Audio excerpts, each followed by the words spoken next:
As soon as I woke up, I transmigrated into a big shot villain, a billionaire with hundreds of billions.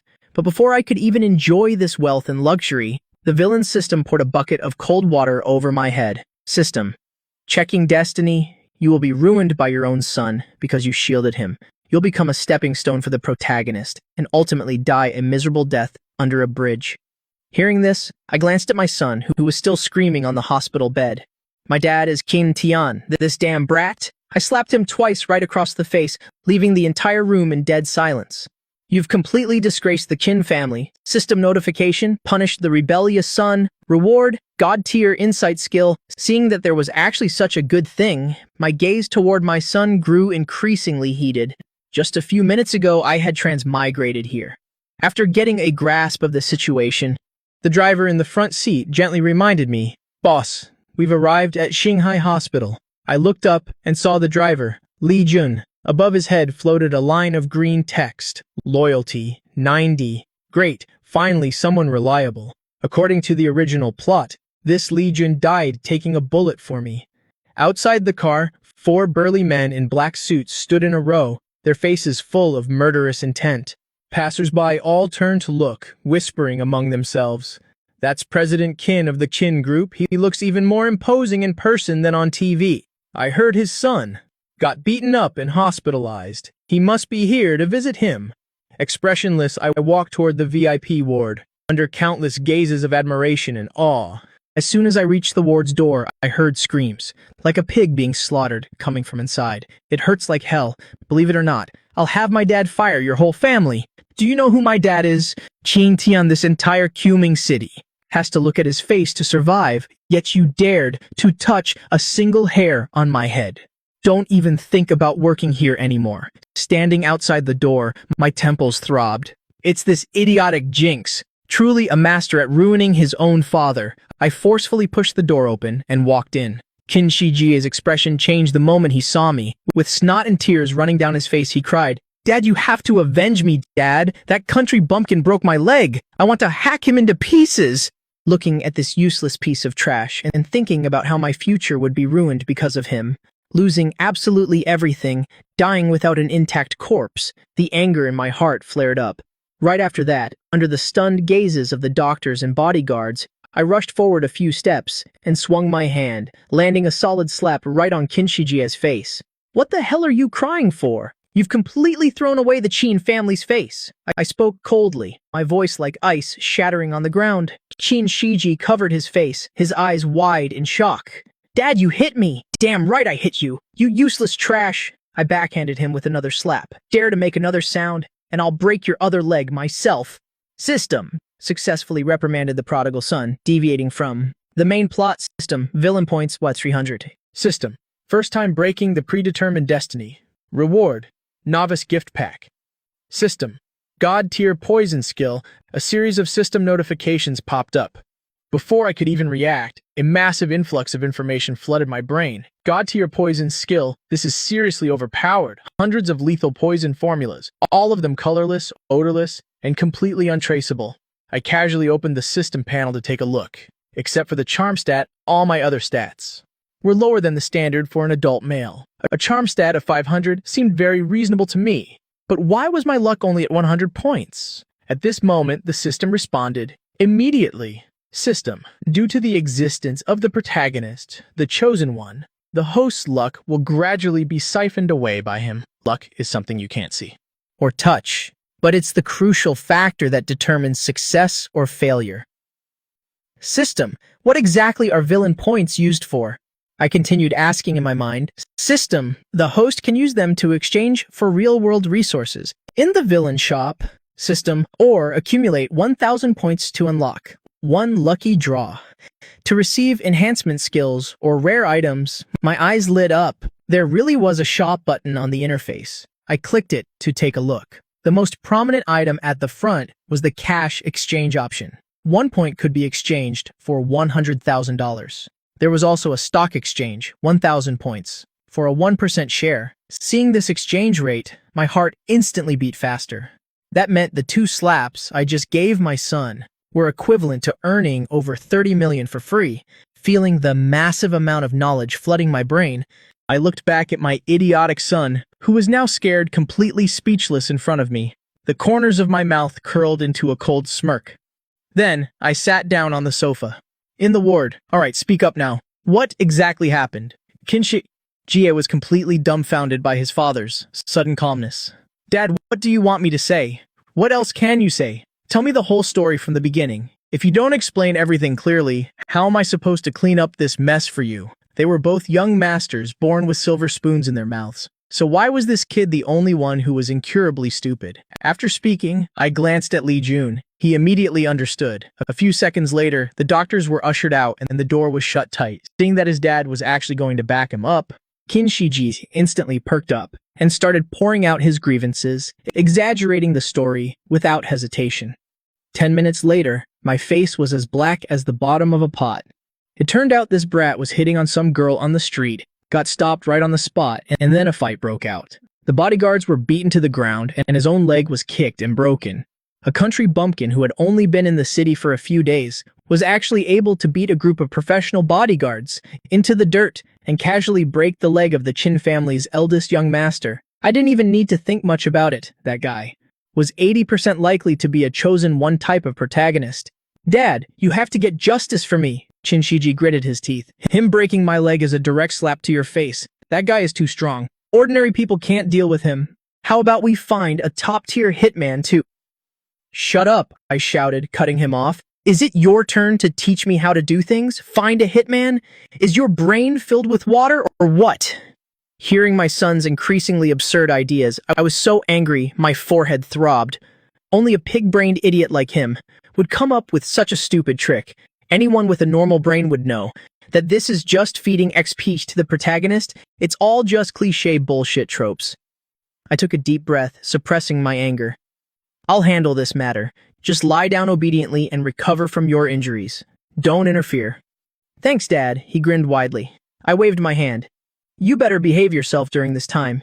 If you dare to pull any tricks behind my back, I'll personally break your other leg. Qin Shiji shrank his neck back, agreeing with a wronged expression.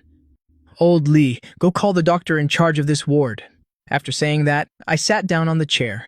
After waiting in silence, it wasn't long before Li Jun brought the head doctor and 2 nurses back with him. President Qin, you were looking for me?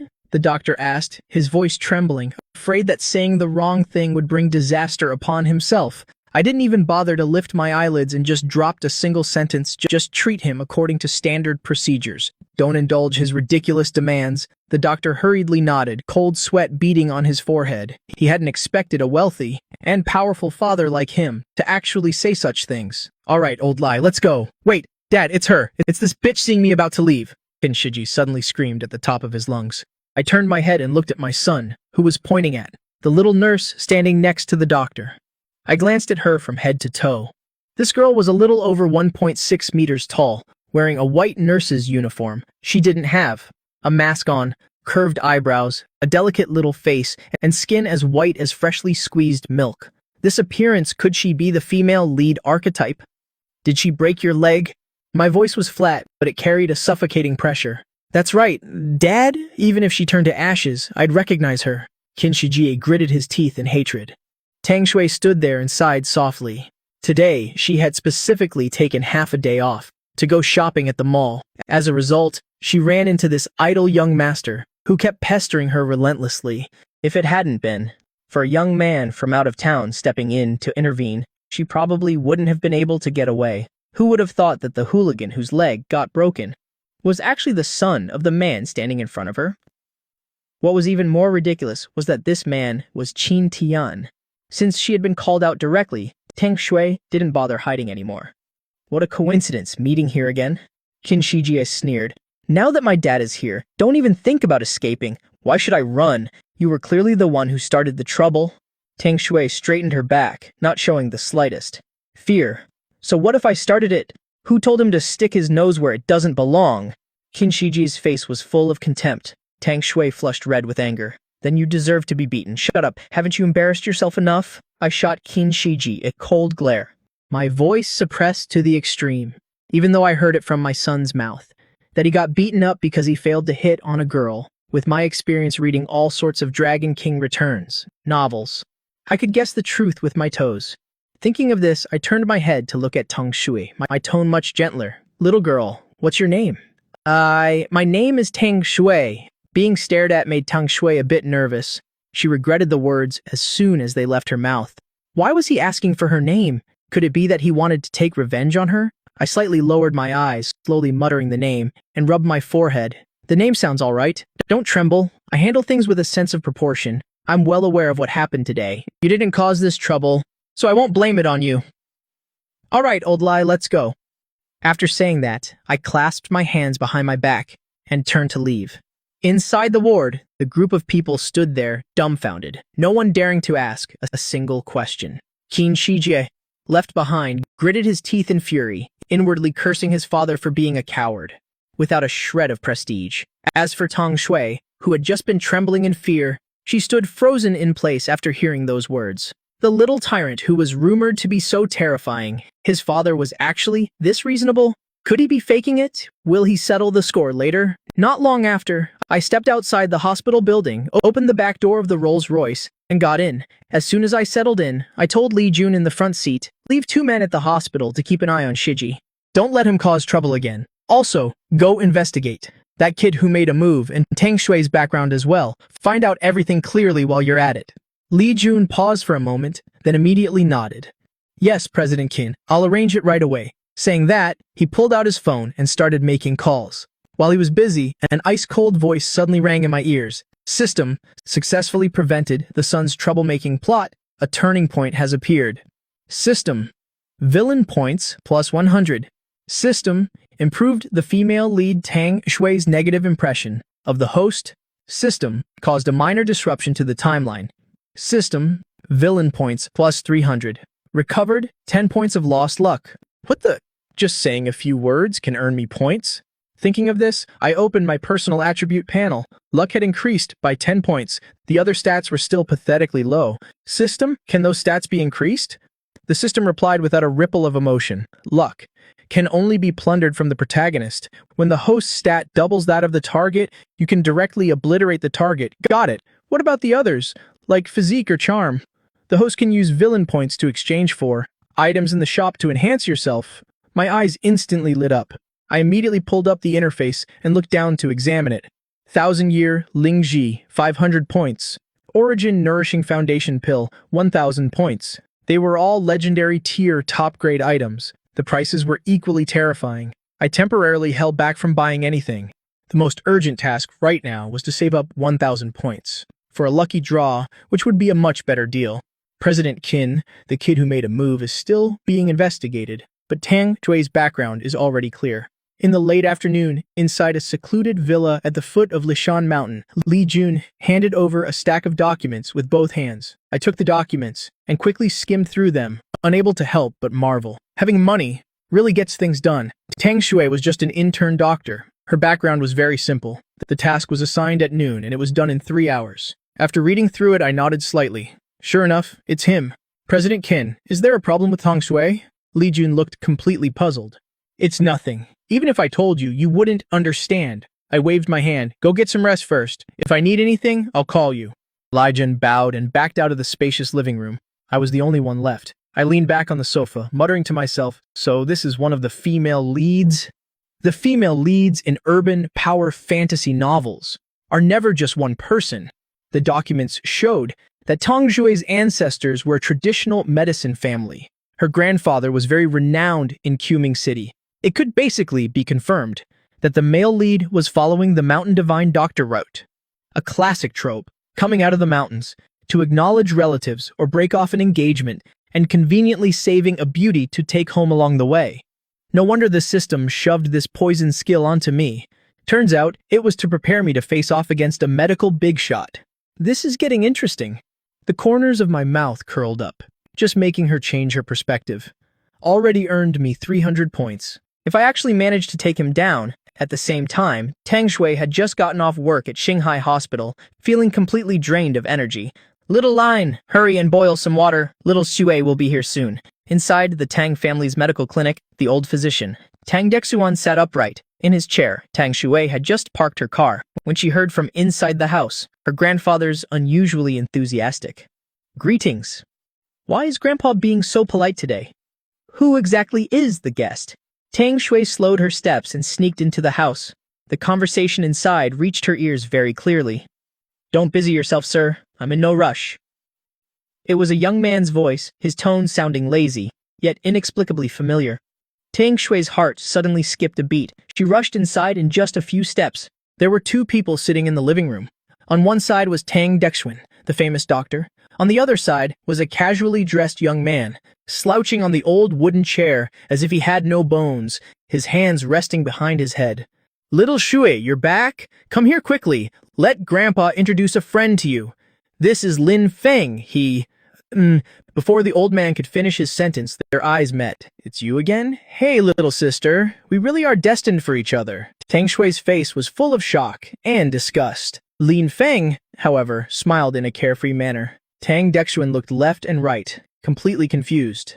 "Did you two already know each other?" Tang Shui hurriedly gripped her purse tightly and pulled her grandfather into the corner of the room. "Grandpa, why is he here?" She completely ignored the introduction. Her eyes were fixed on him, and the young man lounging over there. The old man didn't understand what was going on. "Xiaolin is the son of an old benefactor of mine. He came down from the mountain on some business. He'll be staying with us for a few days." "Is something wrong?" "Wrong. A lot is wrong." Tang Shui didn't bother with a long explanation. She quickly recounted what had happened that morning, from beginning to end. "What? Did that really happen?" Tang Dexian's beard trembled with rage. "That brat dared to break the young master's leg of the Qin family? That's just too reckless. I saw it with my own eyes." "It's true. If you don't believe me, just ask him." Tang Shui pointed toward the sofa. The old man turned, trembling, to look at Lin Feng. The man didn't even bat an eye. He spoke slowly. "No need to ask. I heard everything." "That's right. I'm the one who broke Qin Shijia's leg. What are we going to do?" Tang Dexian's legs went weak. He almost collapsed on the spot. "Xiaolin, the Qin family is not to be trifled with. I'm afraid I won't be able to protect you. Maybe you should leave first. Find some place to hide for a while." Lin Feng let out a soft chuckle. "Old man, you're worrying too much. He's just some rich brat who knows nothing but partying. A good-for-nothing heir, that's all. No matter how powerful the Qin family is, they can't touch a single hair on my head. If they dare to come looking for trouble, I won't let any of you get involved." The meaning behind his words was crystal clear. In his eyes, the Qin family wasn't even worth mentioning. He came down from the mountain this time, mainly to find the fiancée from his childhood engagement. How could he just tuck his tail and run over something so trivial? As soon as he said that, Tang Shui's heart was in turmoil. She still had no idea how powerful Lin Feng was. All she knew was that he was the cause of this mess. If the Qin family followed the clues here, they would definitely come after the Tang family first. Meanwhile, I was standing in the grand hall of the Lishan villa. I couldn't help but let out a sigh. Such a huge house, and I'm the only one living here. It feels like a tomb. As I was lost in thought, my phone suddenly rang. "Mr. Qin." It was Li Jun's voice on the other end. "We've found the guy who hurt the young master." Xiao Liu saw him with his own eyes. "He's at Tang Dexian's traditional medicine clinic, with that old man Tong, laughing and talking. Their relationship is definitely not simple." "I see," I said calmly. "Should I have Xiao Liu call a few more of the boys? We can go grab that punk right now," Li Jun said coldly. "No, absolutely not." I stopped him immediately. "That guy was able to take down the bodyguards. He's no ordinary person. Bringing more men will be useless. We can't play into his hands. This guy is not easy to deal with. No matter how many people you bring, it'll be a waste of effort. I want you to report it to the police right now." "Report to the police?" Li Jun was stunned, his mouth agape. "Yes, exactly. Report it to the police," I said casually. "We are good, law-abiding citizens." "My son's leg was broken by someone. What's wrong with filing a police report?" "Yes, sir." He hung up and went to carry out the order. Elsewhere, Chief Zhang Zhen received the news and was instantly on high alert. He didn't have time to think. He immediately assembled his team. "Chief, what's happened?" The female officer on duty, Liu Roxy, dressed in her neat uniform, exuded a cold, imposing aura. Seeing the serious expression on her superior's face, she immediately focused. "It's big. Of course it's big. Zhang Zhen's voice was urgent. You know Qin Tian from the Qin Corporation, don't you? Of course, the model entrepreneur. He's always in the news. Who doesn't know him? Right, his son's leg was broken by someone this morning. We have a suspect. I need you to lead a team and bring him in. What? Something like that happened? I guarantee I'll complete the mission. After speaking, Liu Ruoxi gathered her files. She immediately organized her personnel. One team, check the surveillance cameras. The rest of you, head straight to the Tang family's clinic with me. At that moment, I was in the Yishan villa. A voice echoed in my head. System host has deviated from the script. Original plot value, 6,000. Recaptured 30 luck points. Villain points increased by 800. System has detected that villain points have reached the required threshold. Would you like to unlock the system lottery? I thought to myself, draw a skill, draw successful. System, congratulations, host. You have received a portion of internal energy. Seeing this, I was a bit stunned. In this day and age, people can actually cultivate internal energy? System, absolutely. Host, the protagonist, just uses it to treat the severely injured. He relies entirely on this, A, to stay alive. I see. The protagonist really is a cheat. After a moment's thought, I mentally accepted. Receive. Immediately, a surge of hot energy erupted from my dantian. It instantly spread through my limbs. System. Acquisition successful. Received internal strength. Physique plus 20. Essence plus 5. Vitality plus 30. I clenched my fist. My muscles pulsed. My strength had increased by more than just a little. It felt like my stats had just been refreshed. It's great. Even though it cost 1,000 points, this massive boost was more than worth it. At least now, I'm no longer a weakling. Oh, right. There's still my own business to attend to. I suddenly remembered the main task. I reached out and pressed the call button on the wall. Old Feng, come here for a moment. Butler Feng, whose real name was Feng Day, was over 50 but still moved with agility. He usually stayed in the small house in the front courtyard, managing all the miscellaneous affairs of the villa. Young master, what are your instructions? In less than 2 minutes, Butler Feng appeared. I glanced at the 91% loyalty rating above his head. Good enough, as expected of a loyal servant. Who has served the Qin family for 2 generations? After confirming there were no issues, I took out a pen and filled a page with a list. Prepare the items on this list. The sooner, the better. Butler Feng took it.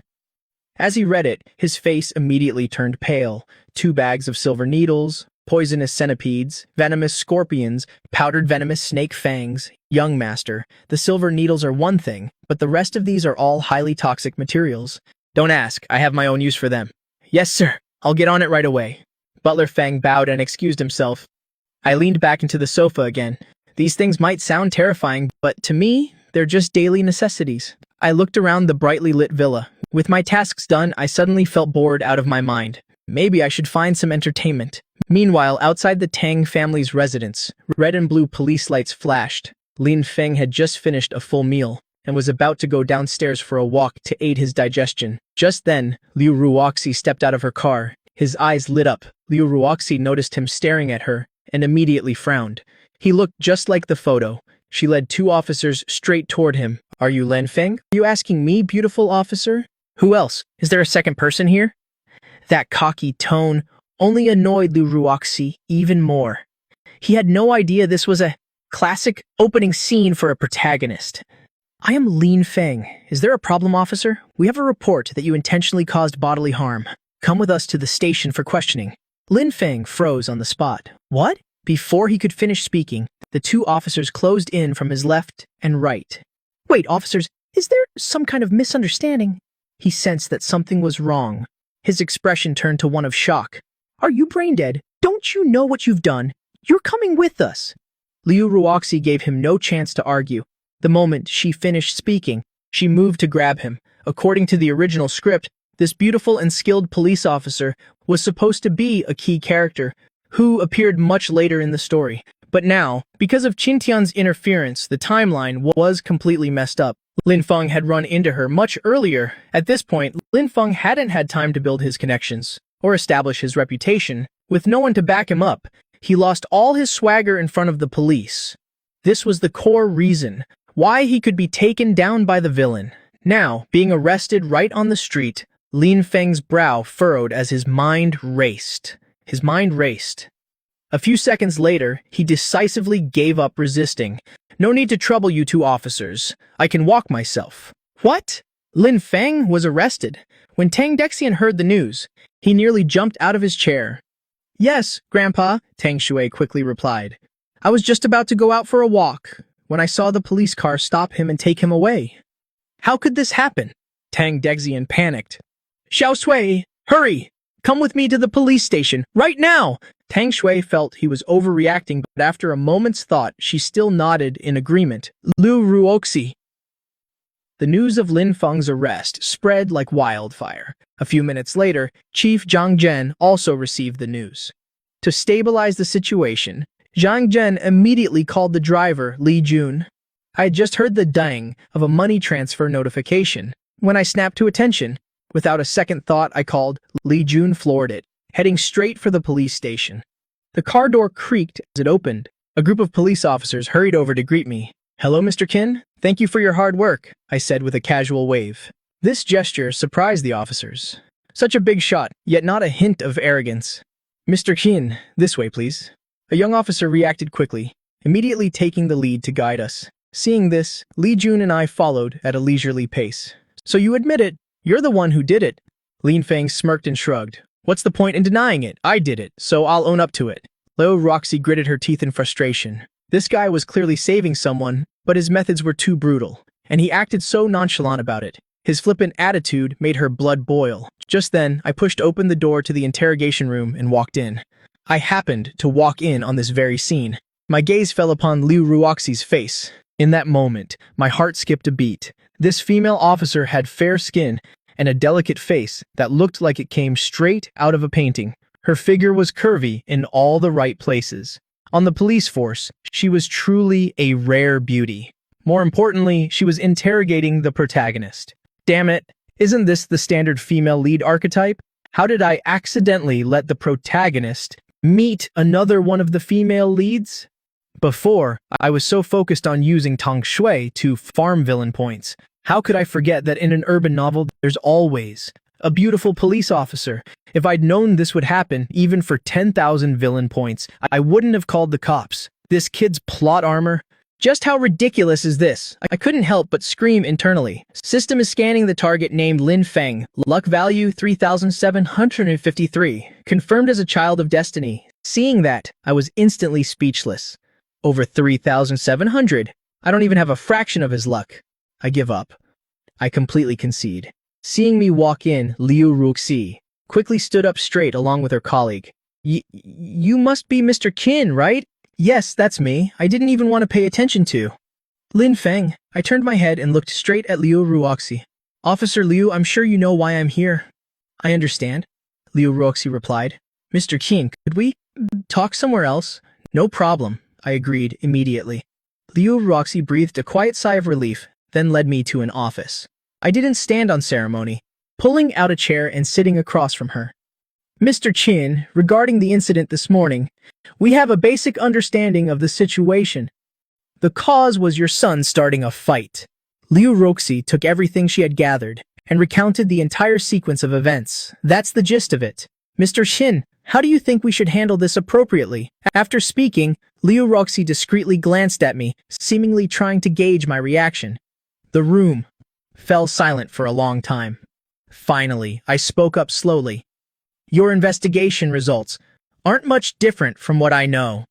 You don't need to look at my expression. To do your job, just judge according to the law. I am a law-abiding citizen.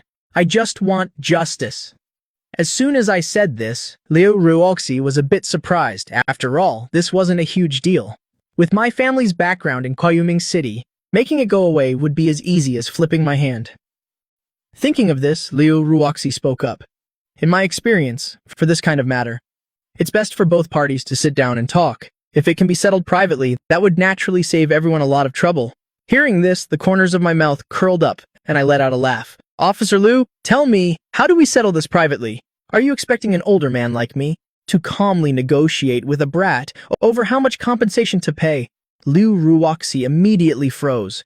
Right, his money is piled up like mountains. Why would he ever care about Lin Feng's meager compensation money? All right then, don't put yourself in a tough spot. I stood up straight. I'll have my lawyer come and handle this. Seeing Liu Ruoxi at a loss for words, I decisively stood up to take my leave. Being able to throw someone like Lin Feng into jail for a few days just thinking about it is amusing.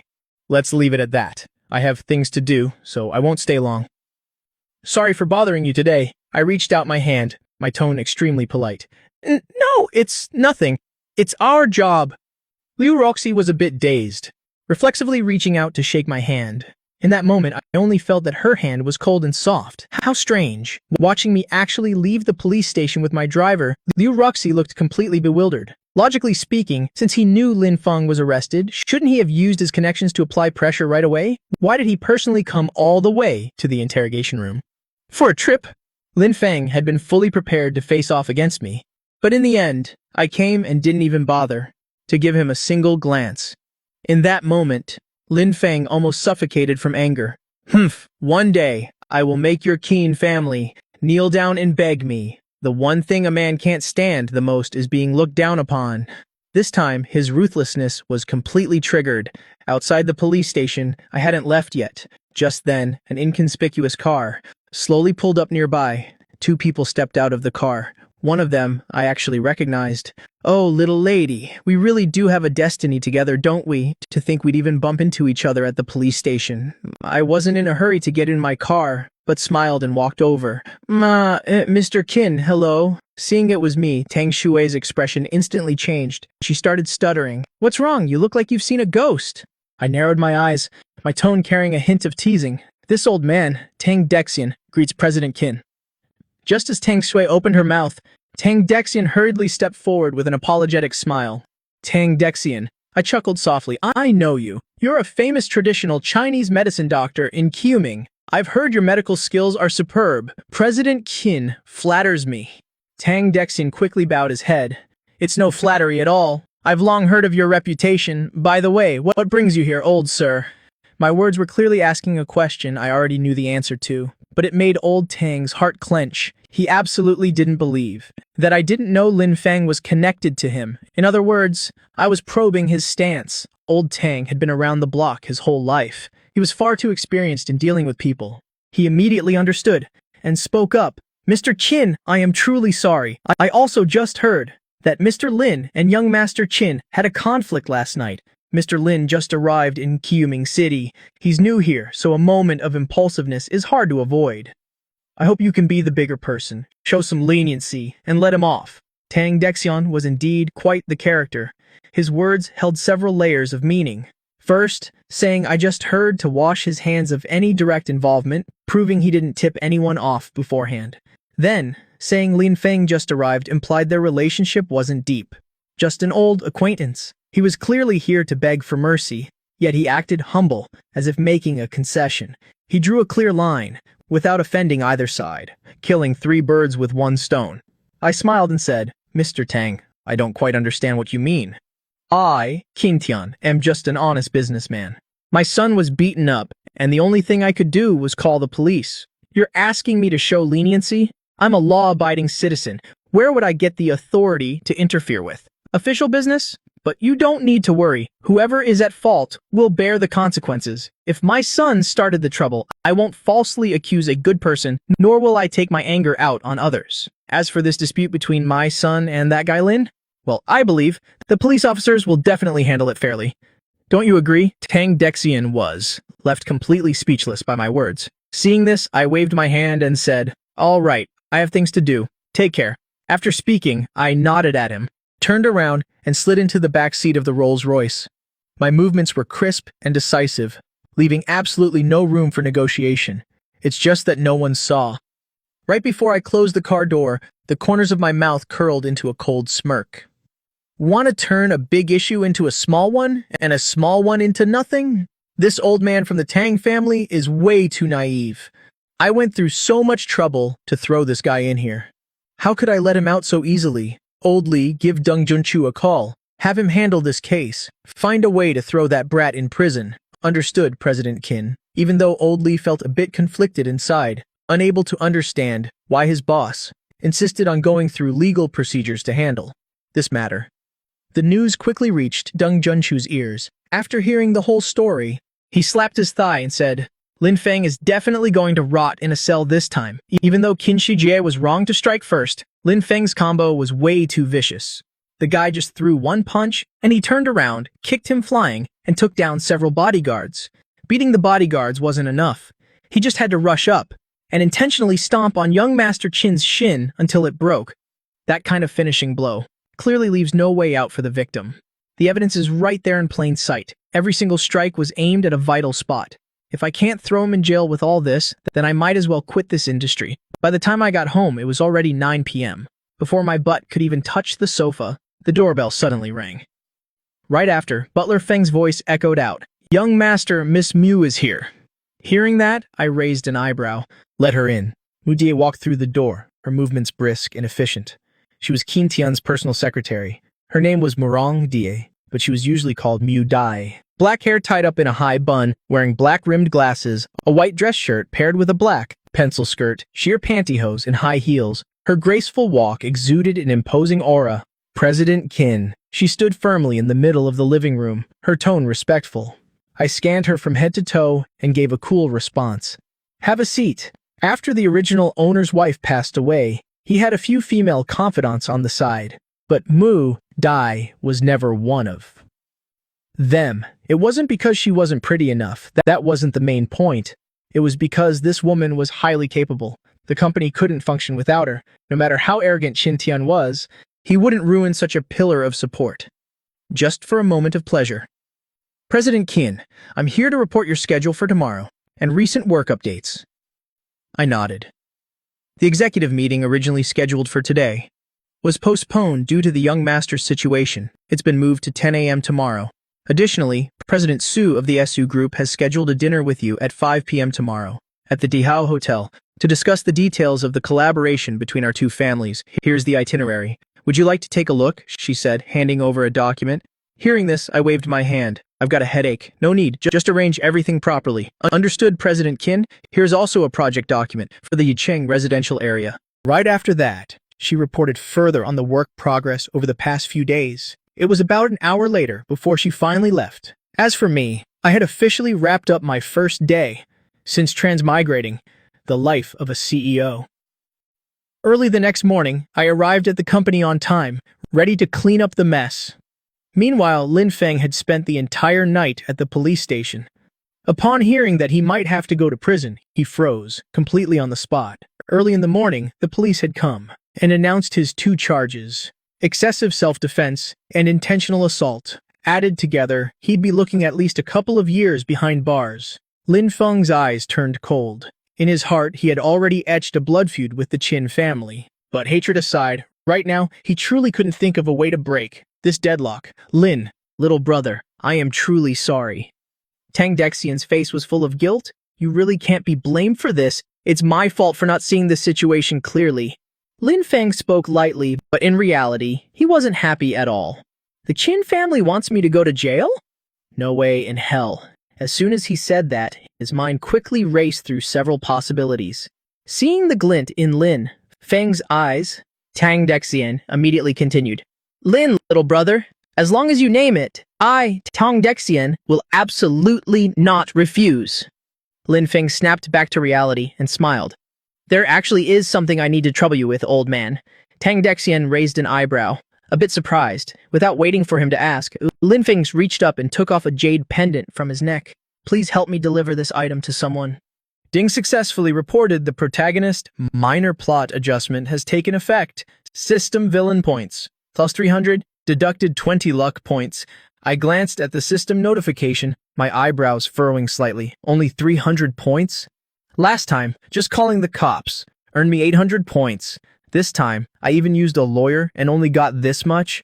I shook my head and stopped dwelling on it. After all, these things aren't something I can control anyway. I just need to keep moving forward at the same time. He was walking with his beautiful secretary, Mu Dai, arriving at the company. With a stone-cold face, he strode forward. Mu Dai didn't look around. Holding a folder, she walked beside him, her mouth non-stop reporting the matters to be handled in today's meeting. While speaking, She kept stealing glances at the man beside her. Tall and straight posture, his face exuding a sharp yet composed aura. He was completely different from all the men she had ever met. In her heart, this was the absolute perfect man. It was just a pity that her background was too ordinary. Compared to a super rich man like him, they were worlds apart. These feelings could only be buried deep in her heart. Even in her dreams, she didn't dare to think about loving him. Second brother, you're finally here. Kin Group headquarters, 88th floor. As soon as the elevator doors opened, standing in front of the meeting room was a man in a suit. With slicked back hair and a beaming smile, he greeted me. The Qin family had a total of 4 children. Each had their own distinct personality. The eldest brother, Qin Zheng, had served in the military for over 10 years. He had a quiet temperament and didn't like getting involved in business. He had a few star-rated hotels under his management and just wanted a peaceful life. The third brother, Qin Yu, was exactly like his name. He spent all day immersed in martial arts. With a fiery temper, he managed all the gyms, martial arts dojos, and entertainment venues like nightclubs. The youngest sister, Qin Yue, was a strong businesswoman. A master's graduate from a prestigious overseas university, she managed all the women's consumer brands of the family. She was ruthless and decisive. As for me, I was the second child. Since childhood, I had a natural talent for business. The old man handed all the core assets over to me. At this point, someone might ask, aren't the other siblings jealous? But that was absolutely impossible. According to novel tropes, villainous families all share one common trait. They are united like a block of iron. Hit one of them, and the whole family rushes you, hurt. One of them, and the entire clan erupts in fury. This wasn't an act. It was just standard equipment. Third brother, what are you doing here? I came to give you an invitation. Qin Yu casually pulled out a gold-plated invitation card. I'm getting married in half a month. Second brother, you definitely have to be there. I originally planned to give it to you at the family dinner, but I was afraid you'd be too busy and forget. I was a bit stunned. So sudden? What do you mean sudden? I'm 38 years old, is getting married now? Considered rushing it? Qin Yu grinned broadly, completely unbothered. All right, second brother, you need to speed things up too. As he spoke, his gaze shifted down to Mu Deye, who was standing next to me. I'm waiting to drink wedding wine for you and Miss Mu here. I froze on the spot. Mu Dae's face flushed bright red, and her ears looked like they were about to steam. Can you be serious for a second? I snapped back and glared at him. This guy is almost 40, yet he still makes fun of me all day. Qin Yu laughed so hard he slapped the table, thoroughly amused. The two of us chatted for a bit longer. Qin Yu shoved the invitation into my hand, then turned and left without another word. As soon as Qin Yu left, the group's regular executive meeting began. The conference table quickly filled up. Everyone present was a core member of the company, seeing the crowd below sitting in dead silence, listening to me speak. I felt a certain sense of satisfaction in my heart. This meeting didn't have any complicated procedures. It was just about which plot of land was stuck in the approval process, which project needed more capital injection, and which connections needed a little greasing. With the original owner's memories to handle things, plus Murong Dai by my side helping to check for errors, dealing with these matters went incredibly smoothly. But what I didn't notice was that, ever since Qin Yu brought it up, during the meeting, Murong Dai would occasionally peek through her black-rimmed glasses to steal a glance at me. 3:00 p.m., Quming City, the Su family mansion. Su Zhengyang was standing in the living room of his villa, his brows tightly furrowed, looking at his elderly father sitting on the sofa with a baffled expression. Dad, what is the background of the owner of this jade pendant? Is it really worth it? Offending the Qin family for his sake? Whether the Qin family is worthy or not isn't my call to make. Old Master Su slowly turned the jade pendant over in his hand. It had a strange shape. He couldn't make out any clues from it. His voice was low, but it left no room for doubt. This is a promise I made many years ago. Back then, it was a time of chaos. I was on the run, hunted by my enemies until I had nowhere left to go. That person saved my life. But even so, Dad, you can't just decide this on your own. To marry Yanyan off to some nobody, Zhengyang let out a sigh. If Yanyan finds out about this, won't she raise all hell? Raise hell? What's there to raise hell about? The old master snorted coldly. To become the fiancé of his disciple is a blessing for her. It's an opportunity others would kill for. What does she have to complain about? Grandpa, Dad, what are you two talking about? A clear, pleasant voice suddenly rang out, breaking the argument in the room. A figure in a light blue dress walked in gracefully. Su Yanyan. Su Zhengyang's only daughter, 24 years old this year. Standing at 5'5", her straight black hair fell naturally over her shoulders. Paired with that flawless, cold face, she was so beautiful it was impossible to look away. Yanyan, what are you doing here? Seeing Su Yanyan at the door, Su Zhengyang froze on the spot. His face flushed slightly. He and the old master hadn't said a word to her about what they were just discussing. I left a file here, I just came back to get it, Su Yanyan said calmly. Her gaze then shifted to her father. Dad, I just heard you two talking about a fiancé. It sounded strange. Su Zhengyang grew even more uncomfortable. His fingers unconsciously fiddled with his pant leg. You can run, but you can't hide. Since she heard it, just tell her straight. Old Master Su waved his hand dismissively. His tone was quite firm. A childhood engagement with an ice-cold beauty. This trope is actually pretty cliché. But if things go according to the usual script, this Ice Queen CEO will definitely refuse. Next, the old master will get the protagonist, a job at the company, probably as her personal driver or bodyguard. Then, the protagonist will use his skills to save the beauty from danger a few times, and the iceberg will naturally, slowly melt into a warm spring. As expected, the moment Su Yanyan heard about it, she flew into a rage. I will not marry him. With that, she grabbed her file and stormed out. The door slammed shut behind her. Old Master Su let out a long sigh. Su Zhengyang could only shake his head with a bitter smile, but the old man already had a plan in mind. Given enough time, his granddaughter would sooner or later be won over by that kid. Xiaodi, on the company's books, how much liquid cash do we have? Doing business over dinner and drinks is a common practice for many in this country. That's why Mu Dai intentionally scheduled the meeting between the Qin and Su families for the evening. Around 6 billion. I rubbed my chin and nodded. Is that enough? Do you need money for something? If you need it, I can mobilize it right now. No need. I was just asking. Just go prepare for the meeting later. For me, right now, maintaining the family business is enough. Why would I bother thinking about other ventures? No matter how fast other businesses grow, can they beat scamming the protagonist for money? At 5 p.m., Mu Dai and I headed straight for the Imperial Grand Hotel. As soon as we arrived at the entrance, a man in a suit hurried over. Welcome, CEO Qin. I'm the manager here. My surname is Gong. CEO Su is already waiting for you in the private room. Lead the way. Following him down the corridor, we quickly arrived at the Heavenly Grace private room. Haha, CEO Qin, you're here. Come in. Come in. Hello, Uncle Qin. Isn't this little Yanyan? I looked her up and down. Wow, you've grown so tall. Let Uncle give you a hug. I almost blurted that out. Luckily, I caught myself and swallowed the words back down. Both families are top tier in Quming City. So, of course, we knew each other. Our relationship wasn't exactly close, but it wasn't bad either. The Su family's main business is in home appliance manufacturing. They have a solid reputation in the industry. This time, our collaboration is over a piece of land. It's a bit of a complicated situation.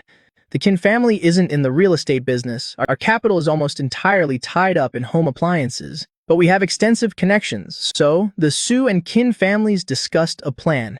We would secure the land and let the Su family develop it. The Qin family wouldn't invest any money. We'd just receive dividends. Besides their driver and bodyguard, the Su family had 3 people present this time. Su Zhengyang, his daughter Su Yanyan, and a female secretary next to them. The first time I saw Su Yanyan, I was taken aback for a moment. This girl was truly, flawlessly beautiful. Dazzlingly so, but her eyes were as cold as a winter lake.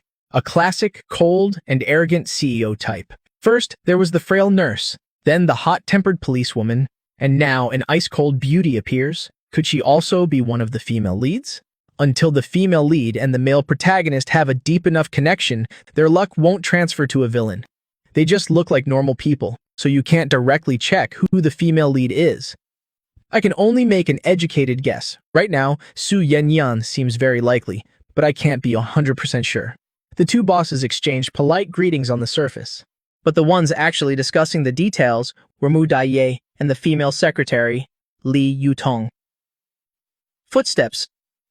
I heard that your son, Geo Qin, got into a conflict with someone yesterday, and even had to be hospitalized. Is that true? Before the food was even touched, Su Zhengyang started with a probing question. Yes, that's right, it did happen. It was my son who was in the wrong first, but the other party was too vicious. He went straight for a crippling blow. I couldn't just let it go. I've already reported it to the police. The man is in jail now. System. Su Yanyan's impression of the host has changed. Villain points, plus 100. Fortune value, plus 10. What's going on? We've only exchanged a few sentences and her impression already changed? I subconsciously glanced at Su Yanyan beside me. Unexpectedly, she was also looking at me. Our eyes met. The strange thing was, a faint blush appeared on Su Yanyan's cheeks. She seemed to realize something was off, and quickly spoke up to smooth things over. Uncle Qin, I used to hear people say that you were extremely protective of your son, that you let him get away with anything.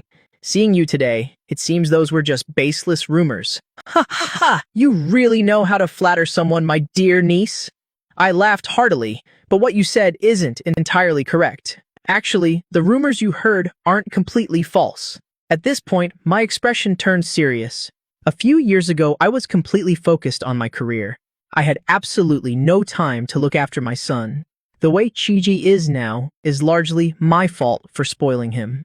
But I've come to my senses these past few years. From now on, I will discipline him strictly. I can't let him cause this kind of trouble again. I spoke with great sincerity. As I spoke, I wondered to myself, I wonder if this will earn me a few more villain points. In the end, not only was Su Yanyan astonished, but even her father, Su Jingyang, even Mu Dai, who was talking to the secretary across from us, turned her head to glance at me. System, ding, successfully changed the female lead. Su Yanyan's impression of the host. Villain points, plus 300. Fortune value, plus 20. Ding, important character. Su Jingyang's impression of the host has successfully changed. Villain points, 200. Fortune value, plus 10. Villain points have met the requirement. You can now draw a reward. Draw now? Wait, Su Jingyang too? What kind of status does he have? I was shaken. Seeing the 4 words important character in the system, it all clicked into place. He must be the type of character who helps Lan Feng in the original story. For these kinds of people, as long as I change their perception of me, I can gain resources. Thinking of this, I almost slammed the table. If I'd known earlier, I would have suppressed Tang Dexuan a few more times. System, reward successfully drawn. System, max level combat skills. I was just looking for a way to increase my own strength. The moment I saw combat skills, I confirmed it without a second thought. After receiving the max level combat skills, a flood of information suddenly appeared in my mind. The me right now is far stronger than when I was just blindly accumulating power. CEO Qin, have you had some kind of life-changing epiphany recently? It's been a while since we last met, but your whole aura has changed. Su Jingyang took the wineglass the server had just brought and personally poured me a glass of Romani Conti. Seeing this, I reached out and accepted it without hesitation.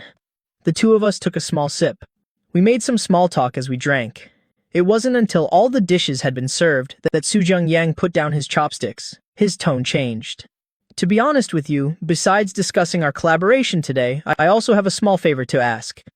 I'd like your help with something. The moment he said that, I already had a good idea of what was coming. Whatever it is, just say it. I hate beating around the bush.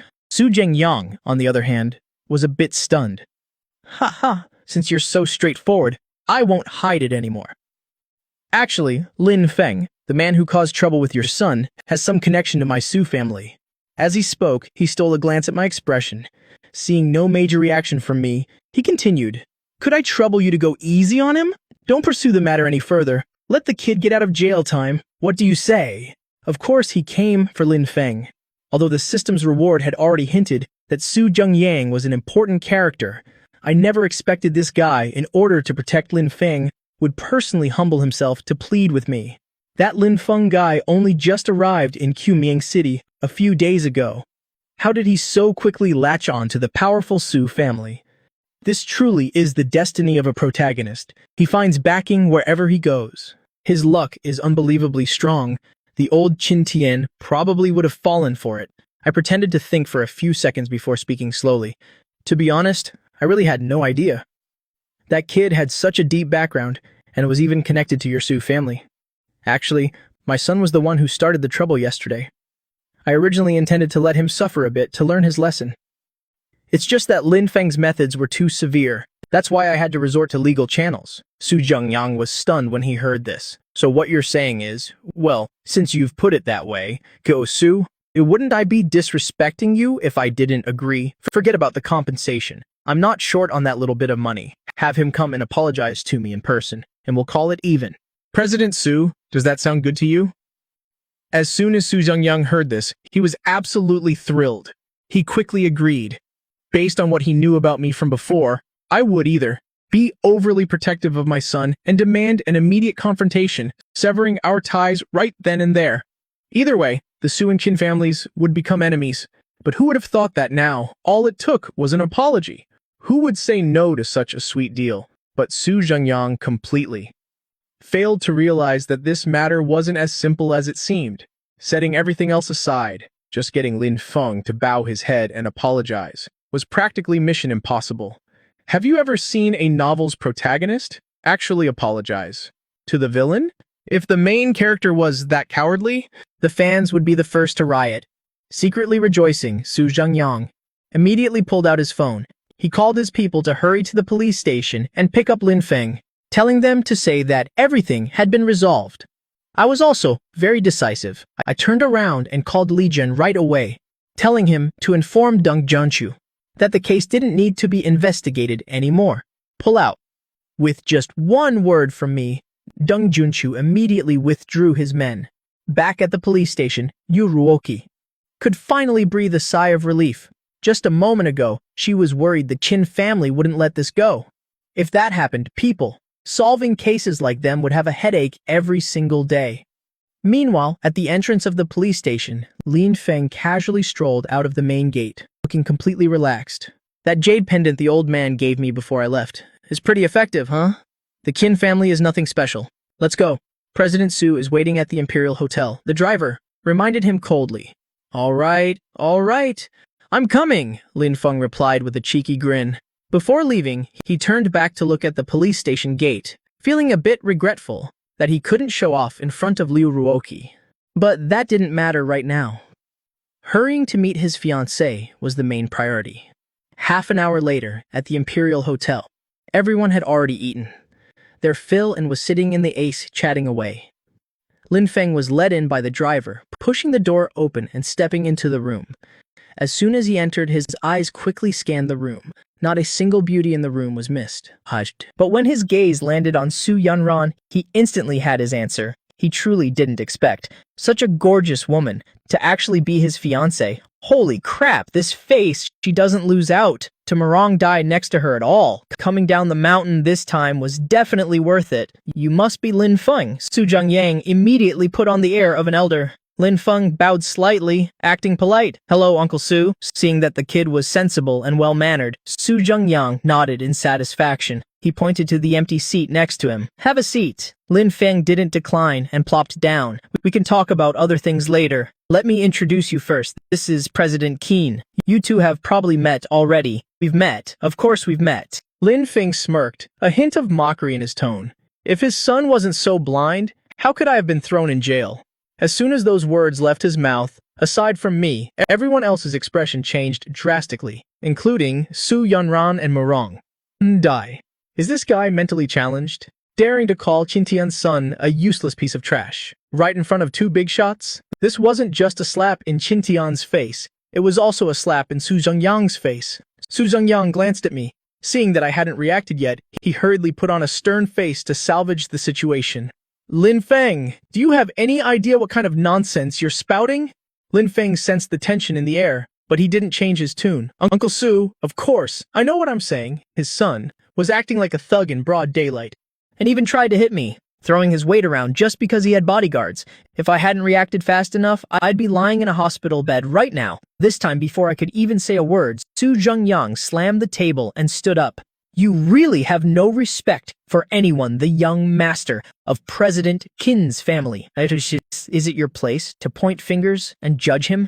Get your ass over there right now and apologize to President Qin.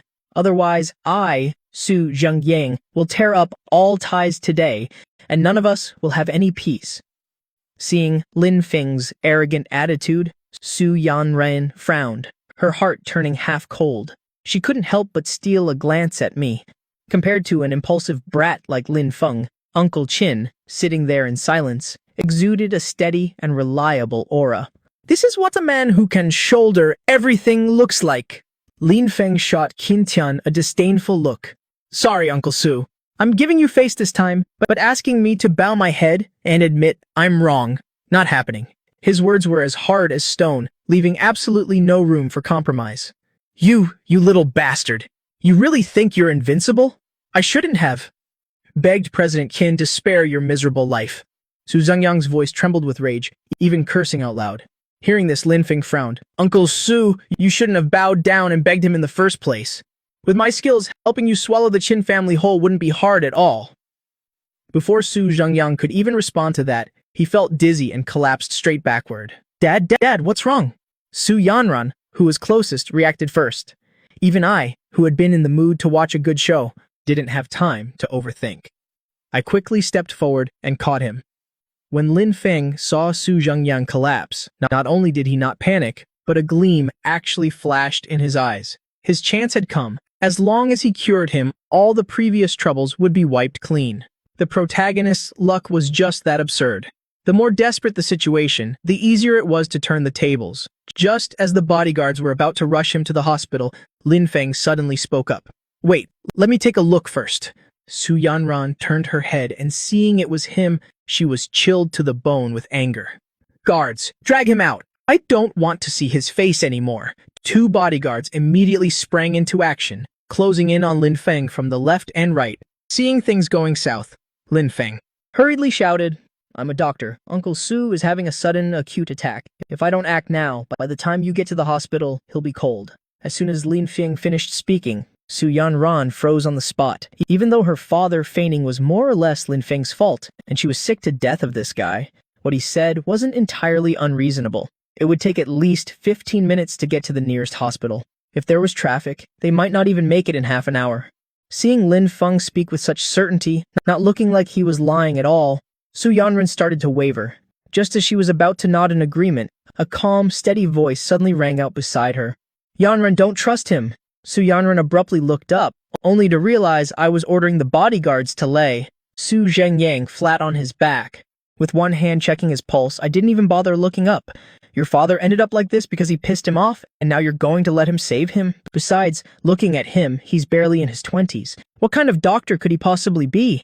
Su Yanran snapped back to reality. But Uncle Qin, we can't just wait around like this. Hearing this, I waved my hand, my fingers still resting on Su Zhengyang's wrist. Relax, I'm here. With that, I leaned down to check his breathing, then unbuttoned Su Zhengyang's dress shirt. Lin Feng, furious beyond belief, roared, Qin Tian! You're using this chance to get revenge. If you delay his treatment, you'll be his murderer. This was his only chance to turn things around, yet it was being snuffed out by someone else. How could he not be furious? Shut up, I barked out, completely lacking the time to deal with him. After confirming his heartbeat was weak, I quickly laid him flat and began chest compressions. This scene left everyone dumbfounded. The high and mighty President Qin actually knew first aid. Lin Feng, who was gritting his teeth and getting ready to curse again, was also stunned when he saw my movements. His technique is flawless. The rhythm, the pressure, the hand placement, everything was impeccable. Even if he were the one doing it, he couldn't have done it any better. Everyone, step back a bit. Don't crowd around him. Let the air circulate, Qin Tian ordered while continuing the chest compressions, his tone leaving no room for argument. Hurry! Everyone step back! Su Yanran didn't have time to overthink, and hurriedly followed his instructions. Standing to the side, Su Yanran clenched her fists tightly, her heart pounding in sync with every compression. Fortunately, she didn't have to wait too long. With the secret support of my true ki, Su Zhengyang, lying on the floor, suddenly twitched. A faint heartbeat returned to his chest. Seeing this, Su Yanran cried out in joy. Uncle Qin, my dad's heart is beating again. Qin. Tian nodded, did a few more compressions, then stopped and stood up. Your father already had an underlying heart condition. Just now, he got too worked up and couldn't catch his breath. He's stable now. Just help him to the sofa to rest. Su Yanran, seeing that her father's condition was completely back to normal, turned to look at me with grateful eyes. Uncle Qin, thank you. I didn't expect you to know how to do this. That was amazing! I smiled faintly, standing up and rolling my wrists and shoulders. Just a minor skill, nothing worth mentioning. At this moment, Murong Dai quietly approached and handed me a tissue. Boss, wipe your sweat. I took the tissue, wiped my forehead, and looked around in confusion. Where did that brat Lin Feng go? Just then, the system's voice chimed in again. Congratulations, host, for preempting the protagonist and saving a key character. Villain points, size 500. Conveniently plundered 500 luck points. Villain points have reached the threshold. System ability, draw unlocked. Would you like to use it now? Why save a draw when you have one? I immediately chose to draw. System draw successful. 2 options available. Choose one. 1. Master level piano skills, max level. 2. Master level dancing, rhythm perception, max level. These 2 skills this time, to be honest, were a bit useless. Singing and dancing were all trivial matters. I had absolutely no use for them. So, I casually picked the piano. It seemed a bit more classy, something I could use to show off later. Dad, wake up! About a minute later, after being carried to the sofa by several bodyguards, Su Zhengyang slowly opened his eyes. As soon as Su Zhengyang woke up, his head was still a bit groggy. What just happened to me? Dad, you suddenly passed out. Uncle Qin was the one who saved you, Su Yanran hurriedly explained. As his memories slowly pieced themselves back together, the look in Su Zhengyang's eyes, as he stared at me, grew increasingly astonished. Afterwards, Su Zhengyang was still taken to the hospital. Even though he had woken up, given his status, it was better to get a checkup just to be safe. His daughter, Su Yanran, naturally had to go with him. Before leaving, he specifically sought me out to quietly apologize. After all, they were the ones who begged for Lin Feng's release. Little did he know, I was already thrilled out of my mind. That little stunt just now not only earned me a massive amount of villain points and luck points, but Su Zhengyang also decided on the spot to concede a portion of the profits in our collaborative project as a gesture of goodwill. Don't underestimate this 10%. With the resources both families could mobilize, the net profit of this deal alone was over 5 billion at the very least. 10% was a cool 500 million. The only annoying thing was that brat Lin Feng had disappeared. I had originally planned to use the Su family to teach him a lesson, but the plan fell apart. I was quite displeased about it, but I also understood that dealing with this kind of child of destiny had to be done slowly. Meanwhile, Lin Feng had indeed made a run for it. As soon as he realized he had caused a huge disaster and witnessed my performance firsthand, that textbook perfect CPR, he knew things were going south. But after escaping, the more he thought about it, the more something felt off. The events of the past 2 days flashed through his mind, and he couldn't shake the feeling that something wasn't right. Especially my behavior, which completely defied logic. Now that the path with the Su family was completely cut off, the Tang family probably wasn't doing much better either. I need to change my name and completely vanish from the Qin family's radar. That's the only way I'll have a chance to turn the tables. Just as this thought crossed Lin Feng's mind, he had a direction. As the kid pulled out his money, lost in thought, 2 blonde punks suddenly blocked his path. Each of them held a gleaming dagger, clearly up to no good. Perfect. You're digging your own graves. The next second, in the narrow alleyway, agonizing screams echoed out one after another. On the other side, inside the Rolls-Royce, Murong Dai stole a glance at her boss, who had his eyes closed. The tiny flutter of emotion in her heart, the more she tried to suppress it, the stronger it grew. Her eyes had truly been open. Other rich people spent their days counting money, playing golf, and socializing. But her boss actually knew first aid, and was so good at it too. What's more, earlier, when he was performing CPR on Su Zhengyang, that focused expression of his almost made her heart stop. Old Lee, put on some music. Let's relax a bit. My sudden voice startled Murong Dai, who quickly averted her gaze and pretended to look out the window. The music started playing, and I closed my eyes again. Right now, my mind was racing. From Su Zhengyang's reaction earlier, I could guess that Lin Feng had no relationship with him. The person he was actually connected to was the old man of the Su family, Su Guofu. In other words, as long as the old man was still protecting Lin Feng, the Su family wouldn't come looking for trouble with me over this. This kid is a bit tough to chew, I muttered. Lin Feng had now hidden in the shadows. Now, He was in the dark while I was out in the open. This situation wasn't good. Thinking of this, I opened my eyes and spoke up again. Old Lee, after we get back, arrange for a few people to thoroughly investigate Lin Feng's whereabouts. Remember, don't get too close and absolutely do not make a move. Report back immediately if there's any news. After saying that, I didn't forget to frown and remind him, what song are you listening to? Change it. I didn't know if it was because I had just received master-level piano skills that my ears had become so picky. Li Jun was startled when the boss told him to change the song, but there were only 2 or 3 songs saved in the car. Normally, the boss never listened to them anyway, so he had just played one at random. Seeing this, Murong Dai asked curiously, President Qin, do you want to listen to music?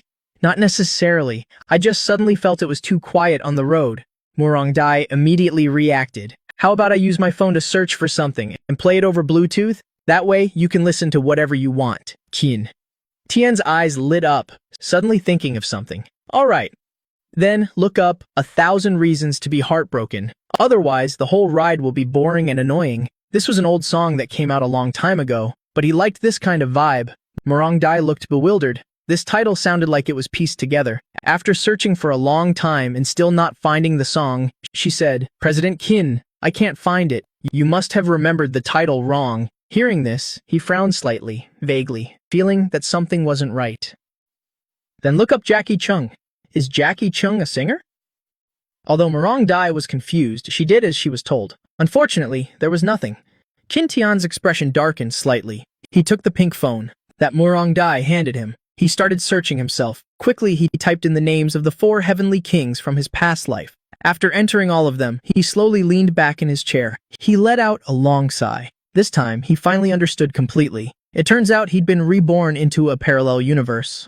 Although the grand scheme of things was similar to his past life, many famous stars, actors, and the like didn't exist here.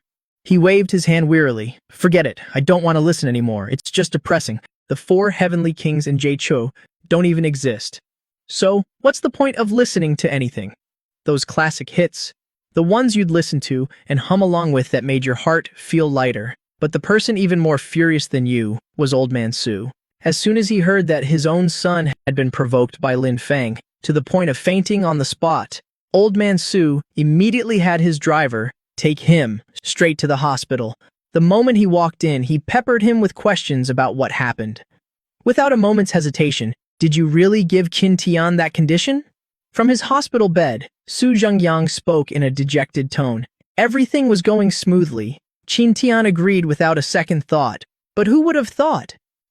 That kid, Lin Feng, would suddenly jump out and start yelling at Qin Tian's son right in front of him. Dad, tell me, as an elder, how could I just stand by and do nothing? And this is what happened. He let out a sharp breath, suppressing the rage in his chest. His fists clenched and then relaxed. He was afraid he'd lose his temper if he kept talking. After hearing this, Old Man Su's eyes lit up slightly. He seemed to have realized something. Hearing you say that, this Lin Feng really is a bit like his master when he was young. Hearing this, Su Zhengyang's eyes went wide, looking like they were about to pop out. Dad, have you been brainwashed or something? Is your memory starting to go? People with great ability often have somewhat eccentric personalities. It's perfectly normal. Old Man Su's voice was calm and steady. He continued to mutter to himself. He dares to stand up for a stranger, which proves he has a good heart. He dares to scold Qin Tian's son right to his face, which proves he has a strong backbone. Only a man like that is worthy of our Yanyan. Dad, snap out of it. Su Zhengyang came to his senses, a look of disbelief on his face. He felt that the person who should be in this hospital bed right now wasn't him, but this old man. If he knew what the old man was saying, he could probably only mutter one thing to himself. Let it go. After all, he's just a mortal. How can he fight against the whims of fate? The next morning, I arrived at the company. Sitting behind my desk, I leisurely twirled a pen. My thoughts were already a million miles away. I still don't know how I transmigrated into this world. The most important thing is that I have to spend all day figuring out how to stop the protagonist from stealing the spotlight. The days I should have been enjoying have all been wasted. Just thinking about it pisses me off. So I pulled out my phone and called Li Jun. Still no sign of Lin Feng. I remember very clearly now. Lin Feng's fortune value is around 3,200, while mine is just over 700. With a gap that big, I could be overtaken any day now. After hearing from Li Jun that there was no progress, I gave him 2 clear directions. Have your men immediately check the surveillance cameras at hotels and police stations. Also, parks, bars, KTVs, keep a close watch on those places. These are all the places protagonists love to hang out. In parks, they can easily run into a mysterious old man for a fateful encounter. In bars, and KTVs, it's either saving someone or getting into a fight. The plot always explodes in these places. I've seen enough stories to know this stuff by heart. Although Li Jun didn't understand why he had to watch these places, an order was an order. He just had to do it. After hanging up, I narrowed my eyes, planning my next move. According to my intel, Lin Feng has indeed left the Tang family, but that old man most likely gave him a sum of money. Otherwise, for a newcomer like him, where would he get the confidence to live so carefree? If the Tang family wants to play the good guy, then I don't need to be polite either. With that, I picked up my phone again and dialed a special number. Hang Deo, what can I do for you? A sweet female voice came from the other end of the line. I got straight to the point. I need someone with an unfamiliar face. Combat ability isn't important. What's important is that they know how to change their appearance. 1 million a month. That kind of money is nothing to me. I sealed the deal. The moment the 1 million was transferred into the account, its mysterious owner hadn't even had time to react. The fate of the Tang family was sealed. 6 p.m. at the Grand Villa on Li Shan. Young master, the items you requested have been delivered. Butler Feng bowed his head, his tone extremely respectful. 2 maids stood behind him, each pushing a small cart. The carts were laden with items. There were only 2 sets of acupuncture needles, but the rest were all small, labeled vials, and large, colorful jars. It was as if they had moved an entire pharmacy here. I replied, clear out an empty room downstairs. From now on, just put everything in there. After they were done, I stood alone in the middle of the empty living room, feeling a sense of melancholy. All my previous flings, I've already cut them all off. Now, if I want to find someone to date, I can only choose from the girls I know. After transmigrating, it's best to pick one with a strong destiny. A heroine can not only keep me company, but also help me become stronger. But right now, there are only 3 heroines I can contact. The nurse, Tang Shui, the police officer, Liu Ruoxi, and the cold CEO, Su Yanyan. These women, I've barely spoken a few words to them. Suddenly, hitting on them might just backfire. As for Murong Dai, this girl is most likely not the heroine type. Besides, she's been working overtime every day lately. Better not to bother her. I scrolled through my contacts for a while, but couldn't find anyone suitable, so I decisively changed into some casual clothes and went out for some fresh air. Meanwhile, in the surveillance room of the Lin Beek bar, a young man in a security guard uniform was sitting, with his legs crossed, staring intently at the screen. Every movement in the bar was within his sight, but when he saw a woman sitting in the corner, he suddenly shot to his feet. Su Yanyan, what is she doing here? Just then, another guard cheerfully walked up from behind and sat down next to him. He greeted him in a familiar tone. Brother Feng, what are you staring at so intensely? This man's name was Tong Hai, and he'd been working here for 5 or 6 years. Lin Feng casually replied, nothing much, just getting familiar with the environment. After a pause, he asked, Brother Hai, you've been around here a long time. Do you know the man drinking at table number 7? He pointed to the man on the surveillance monitor. He just tried to start something with me. Oh, you mean Zhou Kai? Tong Hai glanced at the screen. He's the leader of a bunch of local thugs. Did he piss you off? No, nothing like that. Lin Feng answered vaguely. To be honest, a protagonist's luck is truly something else. Even he himself never expected that the 2 troublemaking thugs he casually beat up on the street last night were actually Brother Bao's men. When Brother Bao heard someone had dared to touch his men, he went to the scene and made some harsh threats, challenging him to a one-on-one fight.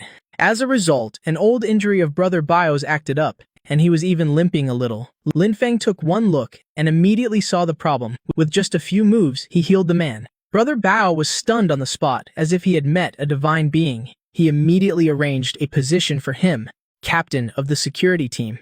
Of course, what Lin Feng was aiming for wasn't this minor position. He had heard news that the 3rd master of the Jin family was in poor health. If he could cure that big shot, he would have the capital to go head-to-head with me in the future. But the 3rd master of the Jin family wasn't in Quming recently, so Brother Bao had to temporarily arrange for him to stay at the Seashell Bar, making him the security captain just to tide things over. Just now, seeing Su Yanyan being harassed by Zhou Kai, Lin Feng, acting on instinct, felt that this matter wouldn't end so simply. That's why he decided to ask about it. But he was completely unaware that in a hidden corner of the bar, the man he wished he could flay alive was sitting right there. Seeing Su Yanyan sitting quietly in the distance, my eyes lit up. Why is she here? The original owner of this body once hit on a flight attendant in this very bar. Out of boredom, I wanted to come and see if there was anyone good-looking. A one-night stand wouldn't be so bad. Who would have thought I'd run into Su Yanyan, a stone-cold female CEO, sitting alone in a corner of a bar in the middle of the night? This story is all too familiar to me. When the female lead appears alone in a place like this, it won't be more than 10 minutes before a few thugs show up to cause trouble. Then, the male lead appears to save the damsel in distress, acting all cool to boost his favorability score. Now that Su Yanyan is sitting there alone, could Lin Feng be nearby? Thinking of this, the corners of my mouth curled up slightly, revealing a meaningful smile.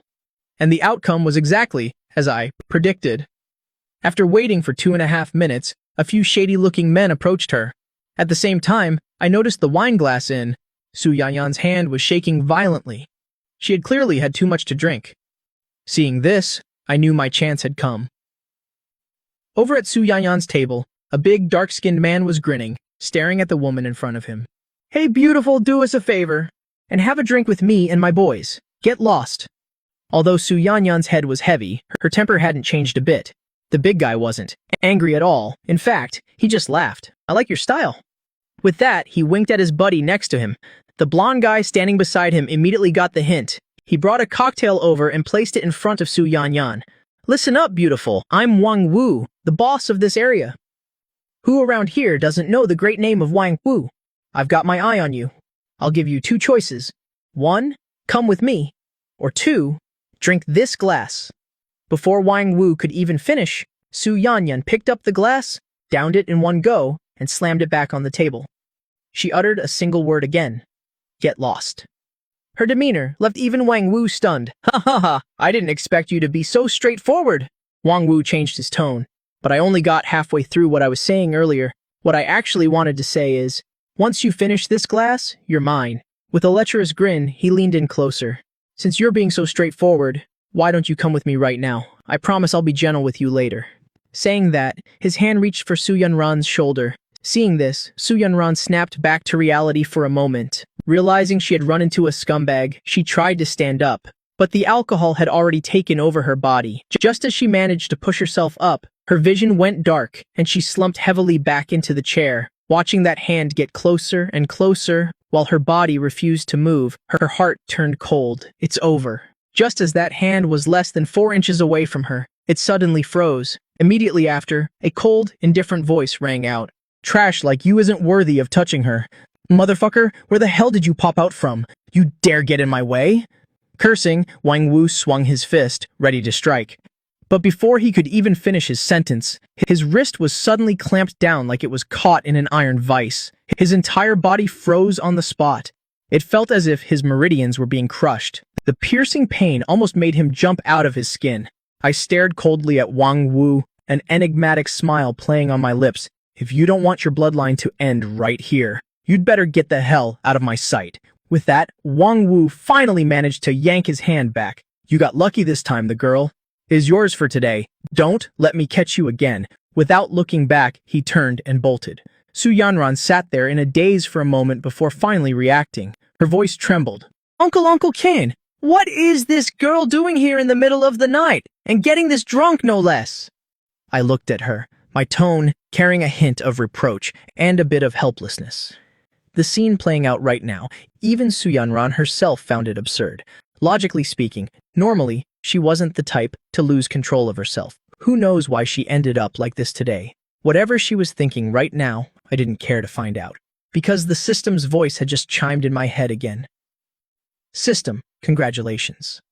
System, you stepped in ahead of time to rescue Su Yanran. System, villain points 500. System, recovered 100 luck points. Received a skill?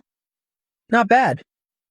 At this rate, even if I have to face the protagonist head-on, I won't be so weak that I can't even touch his shadow. I then glanced at my luck points, which had increased to 800. I couldn't help but sigh in relief. Life is looking more and more hopeful. Beside me, Su Yanran lowered her head. She wanted to explain, but couldn't find the words. One look and I knew something was weighing on her mind. I didn't press her. I just waved my hand, signaling that I'd take her home. Hearing this, Su Yanran tried to stand up on her own, but she ended up collapsing back into the chair. Seeing this, I let out an amused sigh. Sigh, just let me help you. Growing up, Su Yanran had never truly been this close to a man, but considering I was her elder, it should be fine, right? Then thank you, Uncle Qin. No need to be polite. Let's go. With that, I didn't hold back. I draped Su Yanran's arm over my shoulder and wrapped my other arm around her slender waist. System. First, close contact interaction with the female lead, Su Yanran. System, villain points, plus 300. System, recovered 100 luck points. Hearing this sweet, melodious chime, the corners of my mouth curled up slightly. I was feeling extremely satisfied. Su Yanran's waist was perfectly slender, soft yet firm. It felt absolutely amazing. The two of us had just stepped out of the bar and hadn't even turned the corner when I furrowed my brows. I saw over 20 young thugs armed with steel pipes, baseball bats, and the like. They aggressively blocked our path ahead. Following me outside were Li Jun and two others in disguise. Seeing this scene, they quickly formed a protective circle around me. President Qin, hurry and leave, don't worry about us. Although they were highly skilled, the enemy had them severely outnumbered. And with weapons involved, a fight would put them at a huge disadvantage. We definitely had to run first. I looked down at the woman in my arms and decisively scooped Su Yanran up into a bridal carry. Even though my combat skills were maxed out, doing it myself would be way too undignified. Oh, you even brought bodyguards? Staring intensely at the trio's outfits, Li Jun let out a cold sneer. You guys play the part pretty well. Are you guys really looking for a bloodbath? Li Jun asked with a cold expression. Hey, hadn't seen such blind, reckless punks in a long time. Who the fuck is your brother? Wang Wu yelled, waving his hand. Boys, get him! Cripple the men, don't touch the woman!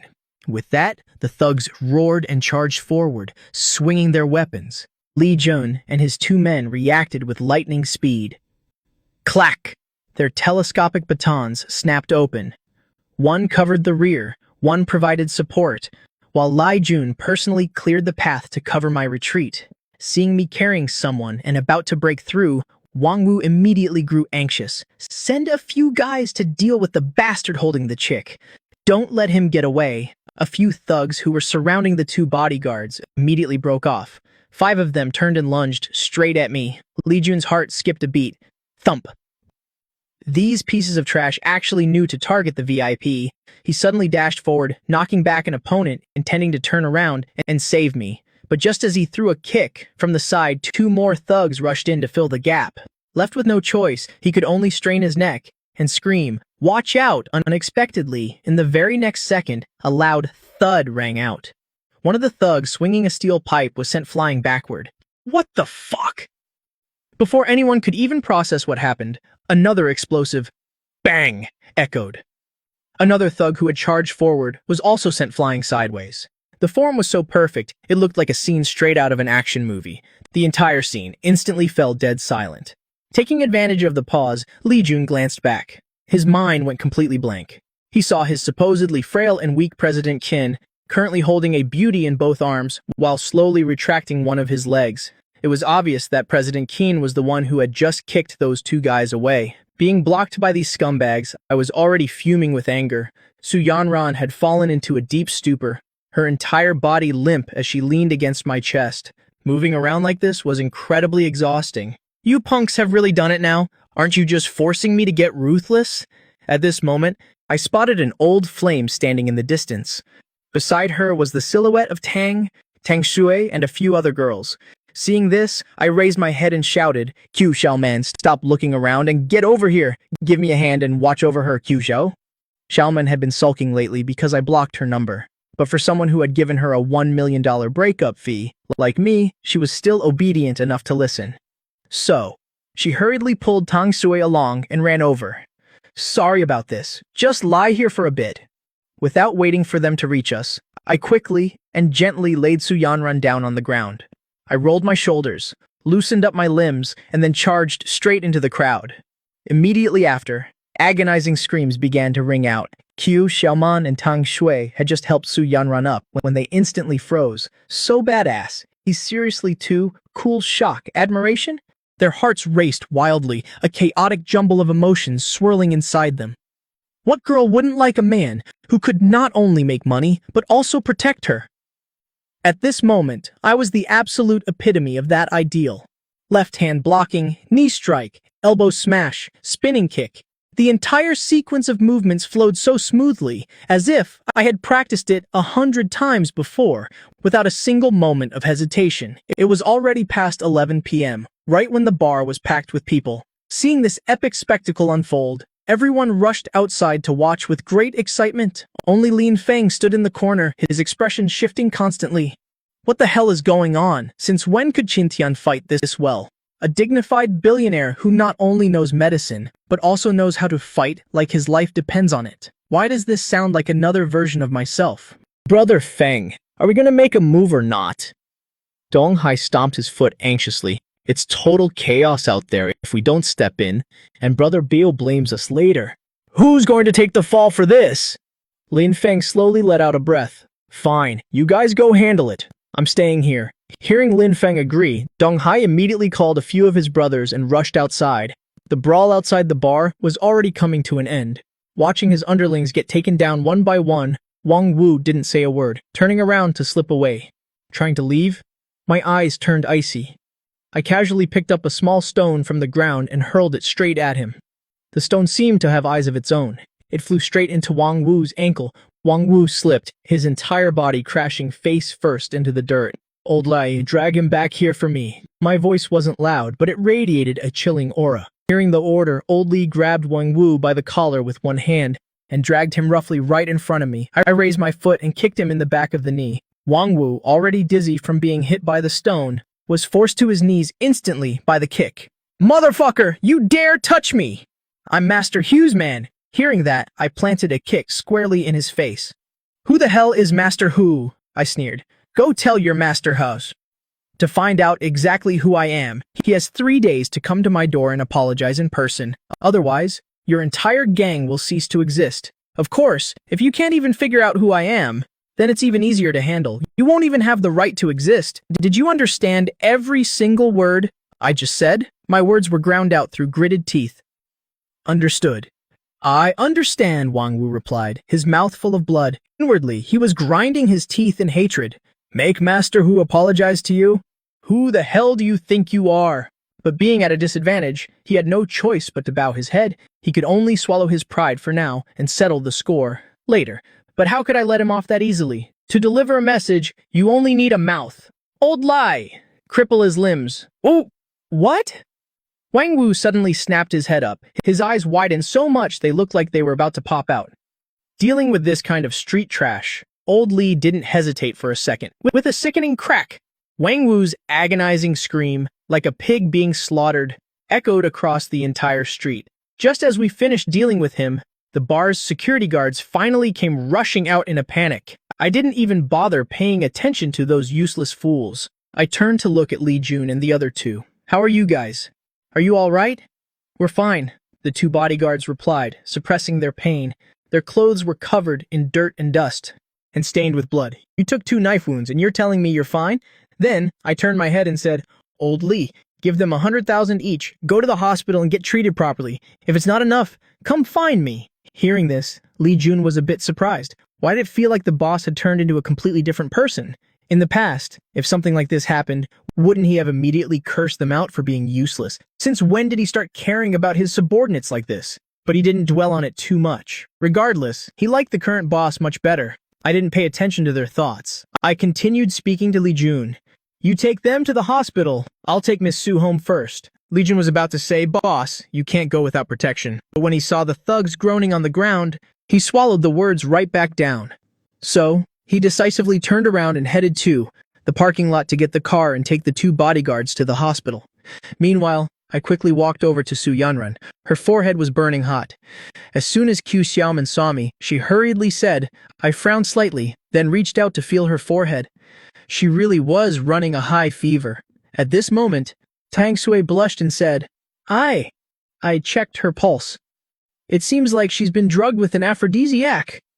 Wang Yu's glass of wine was clearly spiked. Seeing this, I sneered inwardly. If I hadn't shown up tonight, Lin Feng probably would have hit the jackpot. The classic hero saves the beauty trope. A coincidental encounter. This cliché drugging plot was set up way too obviously. I didn't want to think about this nonsense anymore. I drove the car, taking Su Yanran toward the hospital. In the Maybach, Su Yanran was completely delirious. So hot, it's so hot. The heat was unbearable, and her clothes naturally started slipping off. While keeping my eyes focused on the road ahead, I glanced over at the passenger seat.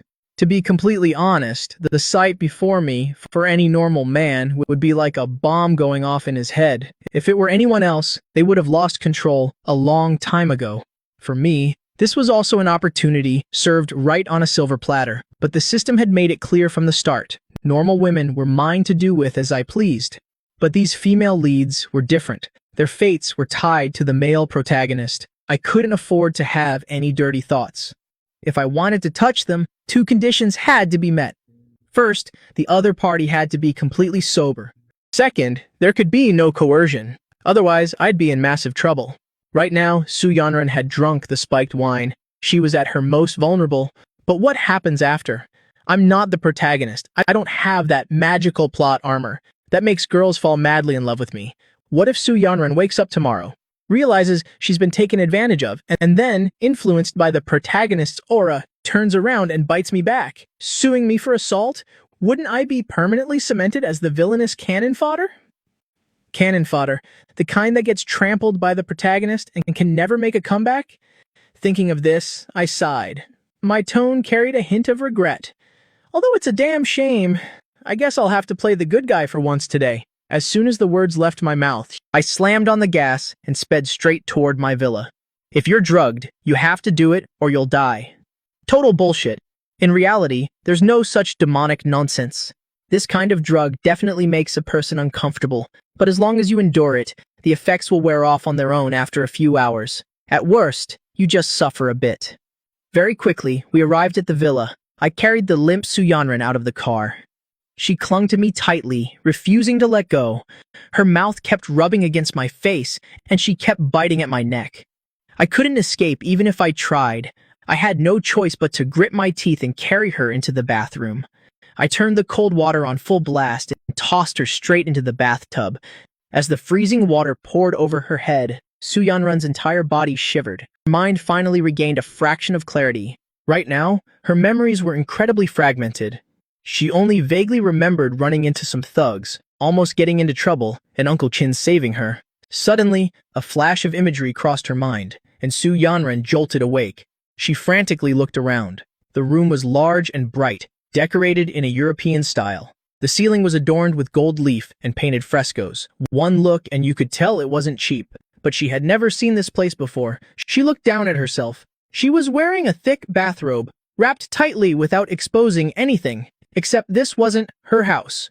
Her heart tightened. She hurriedly pulled the bathrobe open to check. The next second, her entire body froze. Her underwear was gone, her body went limp, and she slumped to the floor. But immediately after, she felt something was off. Even though her head was spinning, her body didn't feel strange at all. There was no pain whatsoever. It wasn't like what the experts on the internet described about the aftermath. Suspicion began to rise in her heart. She quickly tied the bathrobe's belt and rushed outside. The entire villa was brightly lit, but there wasn't a single soul in sight. It wasn't until she went downstairs that a familiar figure finally appeared. I was wearing a bathrobe, sitting cross-legged on the sofa, playing with my phone. Uncle Chin? Hearing the noise, I looked up. You're awake? Su Yanran's heart skipped a beat.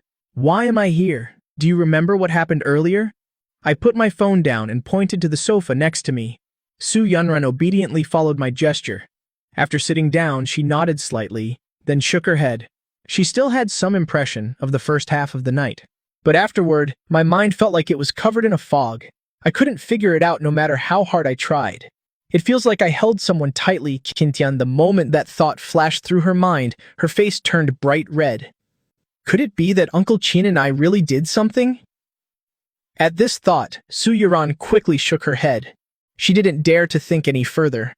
He could see the turmoil in her heart with just a glance. There are some things you don't remember clearly, right? Don't worry, let me tell you what happened. A guy named Wang Yu gave you a drink. Do you remember? Su Yuran nodded. So he continued. He put something in your drink. I was originally going to take you home, but the drug took effect too quickly. There was no way you would have made it. If your family or your doctor found out about this, it wouldn't look good if word got out. So, I had no choice but to bring you to my house. Hearing him say that, Su Yuran tried hard to remember. It seems like that's what happened. Then what about my clothes? To suppress the drug's effects, I had you soak in cold water. Your clothes were completely soaked. Then, he calmly continued to pour tea. But I was afraid you'd catch a cold, so I had the housekeeper dry your hair and body, and change you into a robe. My clothes, you had the housekeeper help me change? Su Yiran suddenly asked. At this, he shrugged. Did you think I undressed you myself? Hearing this, Su Yiran actually felt a little embarrassed, because she vaguely remembered that she seemed to have hugged and kissed Qin Tian. At this moment, she didn't even dare to look him in the eye. He easily noticed her embarrassment. He waved his hand casually. It's late now. If you don't mind, Uncle Qin, could I stay here for the night? After confirming that nothing serious had happened to her, Su Yiran finally breathed a sigh of relief. She spoke much more comfortably. I don't mind at all. It just depends on whether you're afraid of what people might say. He glanced at her nonchalantly and discovered he could see her status. Moreover, her favorability had reached 62. According to the system's introduction, as long as these heroines develop a favorable impression of him, the villain, he can view their detailed information. When an ordinary person's trust level reaches 90, they will completely submit to him. And once a heroine's favorability exceeds 90, he can ignore the protagonist's luck. The Lishan villa has plenty of rooms. He casually picked a room for her and added a word of advice. Your clothes have been washed and dried. The housekeeper will bring them over. And his thoughtful arrangements made Su Yiran unable to stop her mind from wandering. She slowly walked to the bed and looked down at it. She found that the blanket and sheets were all new. They had clearly just been changed. He even thought of this. This was the first time she had ever felt the thoughtfulness of a mature man. This Uncle Qin isn't just handsome, he's also incredibly considerate. He was practically born to attract women.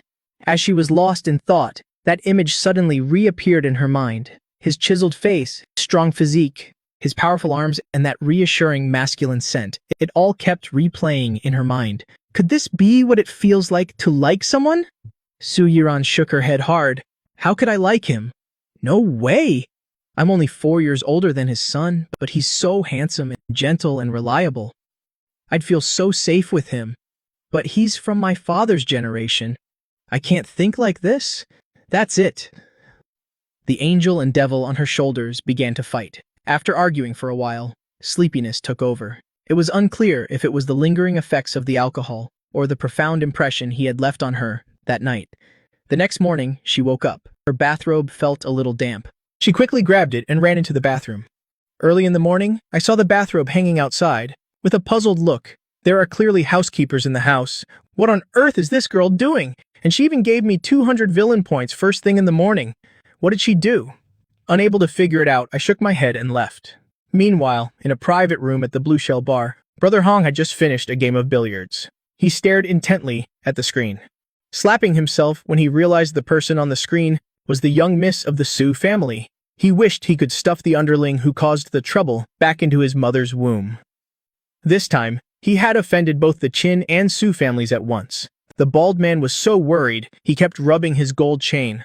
I'll have to go and apologize in person. As for the young miss, after returning to the Su residence, she was re-watching the video of the hero saving the damsel in distress. Seeing his strained expression as he protected her, she suddenly smiled, revealing her dimples. So this is what a domineering CEO looks like when he's fighting, and her finger unconsciously traced his cheek on the screen. Startled, she realized what she was doing. Embarrassed, she tossed the tablet onto the sofa. Su Yiran, are you crazy? But her blushing ears had already betrayed her feelings. Mr. Qin, the police station wants to see you. In the top-floor office of the Qin Corporation building, he had just arranged for Lin Feng to be monitored. He frowned slightly. Let lawyer Deng handle it. He idly spun a fountain pen. This trivial matter didn't require his personal attention at all. The power of capital was on full display at this moment. It was the same fight. The protagonist had to go to jail while the villain could remain scot-free. This was the ironic reality. After hanging up the phone, he gazed thoughtfully at the city model. To crush that cockroach, blessed by fortune, he had to attack from multiple angles. He had to seize his opportunities, conquer the heroines, and strengthen his own power.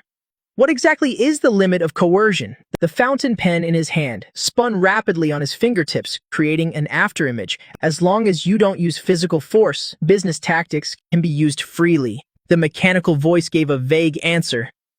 Just as he was plotting, a chat notification suddenly chimed. An avatar named Deng Yuting was blinking. Mr. Qin, may I treat you to a cup of coffee? This was the woman who was with Tang Shui and the others last night. Seeing this, he took notice. Although she's not a heroine, she's not bad as a wife.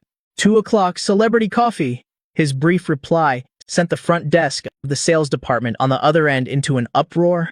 Deng Yuting was so excited her fingers were trembling. She hurriedly booked a table at the most expensive coffee shop in the city. Just as she was fantasizing about a life of luxury, a piercing ringtone shattered her beautiful dream. The caller ID showed the name Wang Hao. Her expression changed instantly. "Will you just stop it?" she screamed into the phone, a complete contrast to her sweet, coquettish tone from just a moment ago. A weak, pleading voice came from the other end. "Yuting, my mom was hospitalized a few days ago. We need to pay 30,000 yuan for her surgery. I've borrowed from everyone I could and only got 10,000. Do you think you could lend me the other 20,000? What? 20,000? Do you think I'm a bank? Before he could even finish, Deng Yuting exploded. She suddenly noticed her colleagues nearby. Blushing, she turned and walked to the end of the hallway. Wang Hao, are you brain dead? We've been together for a year. How much money have you even spent on me? When we go out to eat, do you ever offer to pay? When we go to the movies, have you ever bought the tickets? And now this. You open your mouth and ask for 20,000. I'm sorry, Yuting. I really had no other choice but to ask you. After all, we're still together. Can't you do it for my sake? The voice on the other end grew quieter, as if all the air had been sucked out of him. Hearing this, Deng Yuting let out a cold laugh. Holding hands a few times is what you call being together? Ah, Yuting, what do you mean by that? Wang Hao was stunned, his tone changing. What do I mean? Don't you know perfectly well? We're done, you hear me? On the other end, Wang Hao was completely speechless. Yuting, is money more important than me? Are you breaking up with me just because you don't want to lend me money? Yes, money is very important. And it's precisely because I don't want to lend you money that I've decided to break up with you. The more she spoke, the angrier she got. This money is what I earned by working my ass off selling houses. It's my blood, sweat, and tears. You think you can just ask to borrow it? You make a little over 1,000 yuan a month writing web novels. How are you going to pay me back? But my mom really can't hold on any longer. I don't care about your butts. Deng Yuting took a deep breath. Her voice lowered. Wang Hao, we don't have a future. I don't want to spend the rest of my life crammed onto the subway every day, eating canned food, and living in a rundown apartment without even a balcony. That's not the life I want. The other end was silent for a long time. Then Wang Hao slowly spoke. Yuting, are you really determined to break up? Deng Yuting had actually wanted to break up for a long time. She was just afraid of hurting his pride, so she planned to be cold to him until he brought it up himself. But this guy just buried his head in his keyboard every day, living in his fictional world, completely oblivious to her growing distance. Deng Yuting closed her eyes and uttered the 2 words, "Let's break up." Then she hung up and let out a long sigh of relief. The corners of her mouth curled up involuntarily. That's right, I have to meet Mr. Qin at the coffee shop this afternoon. At this thought, her mood instantly brightened. Meanwhile, at the entrance of the city's central hospital, a young man sat slumped on the steps of the inpatient building. He clutched his phone tightly. Only one thought remained in his mind. It's over. His mother was sick and needed money. He had asked all his relatives. Besides one close brother who gave him 10,000 yuan, everyone else pretended to be dead. He couldn't count on his relatives. He had accepted that long ago. But he never expected his girlfriend to be so heartless. You clearly have the money, but you won't save my mother. Why? He growled under his breath. His voice trembled. Deng Yuting, you just wait. The day I make it big, you will definitely regret what you did today. Just then, his head suddenly felt heavy. Before he could even react, his vision went black and he collapsed. An unknown amount of time passed. Wang Hao slowly opened his eyes. He found himself lying in a hospital bed. He was a little dazed. As he turned his head, he suddenly felt something new in his mind. It was like a huge bookshelf had appeared in his brain. The shelves were crammed, full of novels. What is this? Wang Hao was bewildered. He casually pulled the first book from the shelf and turned to the first page. This is a world where Du Qi reigns supreme. There is no magic, only Du Qi cultivated to its peak. Just this one sentence, he immediately looked down. The river has its bends, a man has his ups and downs. Never look down on a poor young man. The setting was novel, and the plot was captivating. The more he read, the more engrossed he became, the more excited he got. This is what a novel should be like. Moreover, the protagonist's experience is a bit like mine. Meanwhile, his sworn brother, Chen Shikai, had scraped together 10,000 yuan for him and was on his way over with the cash. As he passed by the Mingxi Cafe, he suddenly caught sight of Deng Yuting's back. What's she doing here? Chen Mo froze, his mind buzzing. He immediately pulled out his phone and called Wang Hao. Wang Hao, I just saw Deng Yuting go into the Mingxi Cafe. A single cup of coffee there cost several hundred yuan. Deng Yuting's salary is nothing special. Where would she get that kind of spare cash? Wang Hao thought for a moment. He immediately understood what was going on. But then he remembered they had just broken up. Fatty Chen was stunned to hear they'd broken up. Then he said slowly, How? Breaking up is a big deal. You should at least meet face to face to make things clear. Breaking up over the phone? What kind of crap is that? Besides, from the looks of it, I'd bet she was already seeing someone else before she even broke up with you. Are you really just going to swallow this? What else am I supposed to do? Wang Hao's voice suddenly rose. Of course, he wasn't taking it well. After all, Deng Yuting was someone he once loved. If he could really just let her go that easily, he wouldn't be spending every day fantasizing about getting rich and making her regret it. Look, if she's really with some other guy, then you don't need to be the bigger person. Go confront her if you have to. Even if it gets ugly, you need to get to the bottom of this. Wang Hao hesitated. Running over there to confront her felt demeaning, like he was losing face. But when he thought about how she dumped him so decisively, he gritted his teeth. Grinned, you just wait, I'm on my way right now. Meanwhile, at the Mingxi Cafe, he arrived at the door with Li Jun and 4 bodyguards. Deng Yuting saw him immediately and raised her hand. CEO Qin, over here, you look very handsome today. As soon as he sat down, she said with a smile. Deng Yuting was beaming, unable to hide her joy. She was thrilled. All the effort she put into her makeup hadn't gone to waste. You certainly know how to flatter someone. Thank you, CEO Qin. He paid it no mind and got straight to the point. I don't like beating around the bush. Just say what's on your mind. We only met for the first time yesterday. We're not acquaintances by any stretch, and you certainly don't count as a friend. In this situation, you asked to meet me for one of 2 reasons, either for business or to get closer to me. Given your current situation, you're definitely not here to talk business. So the answer is obviously the latter. Deng Yuting was hit right where it hurt. Her face flushed red as she stammered, unable to form a complete sentence. Whatever you want to say, just say it. I came here expecting as much. Seeing this, Deng Yuting finally mustered up the courage to state her purpose. CEO Qin, could you give me a chance? She was afraid that if she didn't speak up now, the opportunity would slip through her fingers. Hearing this, he smirked, daring to admit, what you want. You're better than most of the koi gold diggers out there. You want to be with me? Not a problem. But I have 3 rules. If you can agree to them, we can leave right now. First, from now on, you are not allowed to be intimate with any other man. I'm not just talking about romantic relationships. Even so-called soulmates or best guy friends are off limits. Second, I will not marry you, nor will you be the only one. Third, from now on, only I can contact you. You are not to contact me on your own. My meaning is very simple. That's it. He laid it all out, spilling all his thoughts at once. Of course, if you agree to walk this path with me for a while, I won't let you get the short end of the stick. I won't be stingy with money. You can choose whatever you want to eat, wear, and buy. Even if we break up later, I'll give you a sum of money. Enough to live comfortably for a long time. If you don't believe me, you can go ask your friend, Q Xiaoman. Ask Xiaoman. You were with her too. Deng Yuting was stunned for a moment, but then she realized it was only natural. After all, who would go around advertising something like that?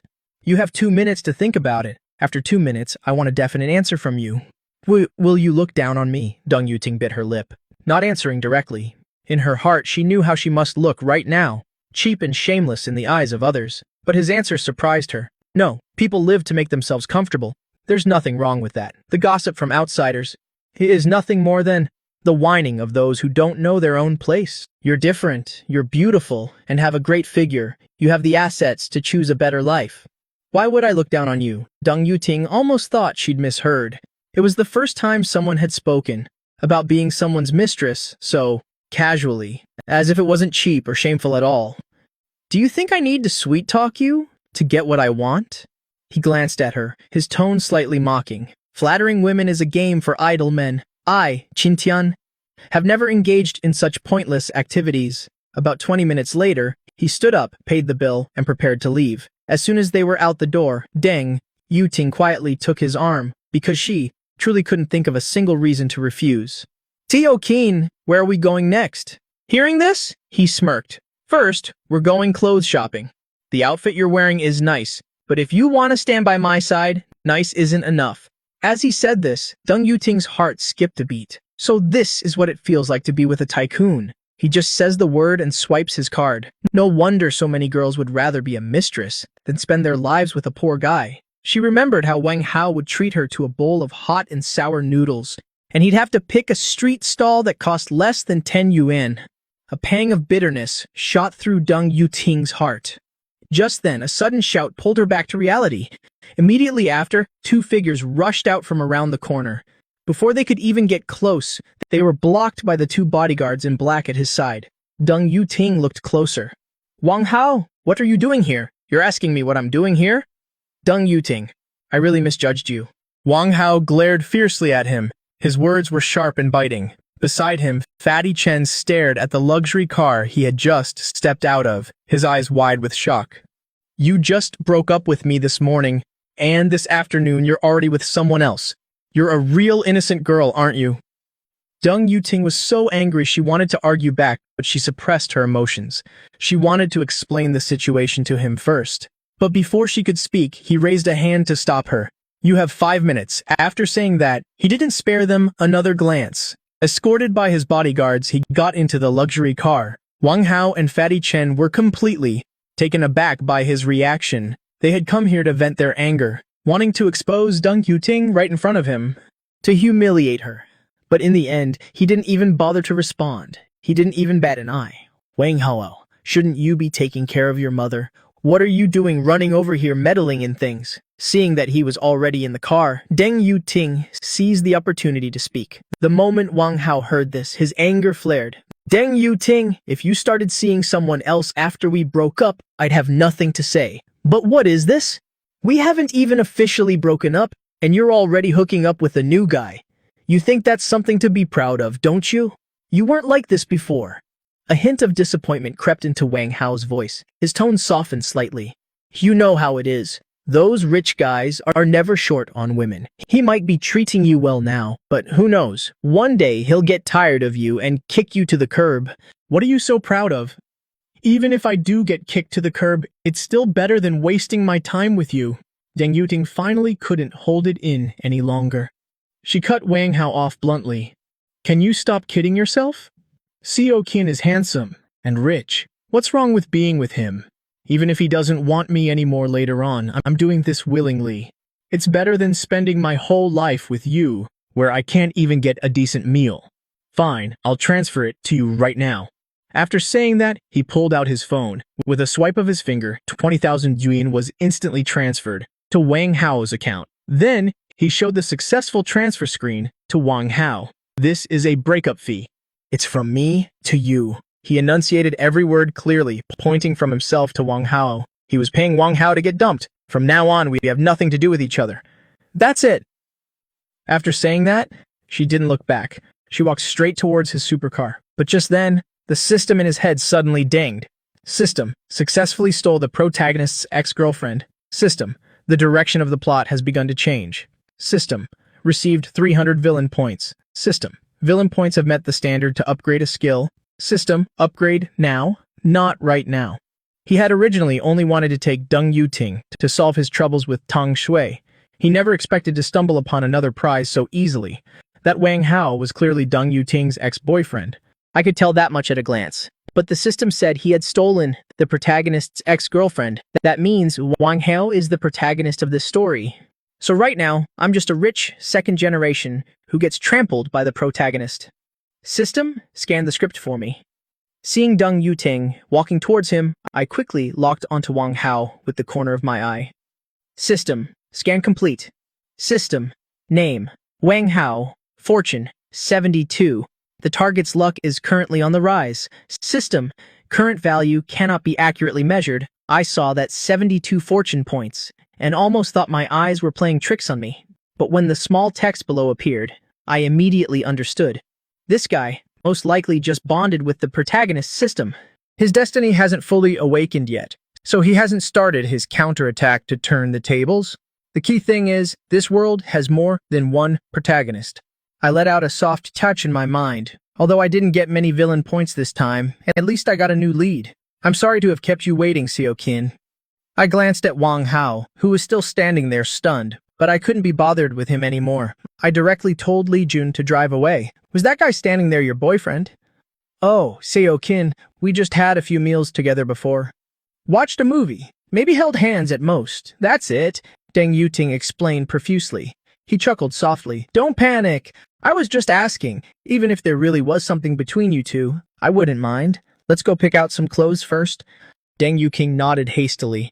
A male lead who rose from poverty like Wang Hao is much easier to deal with than the dark, all-powerful type.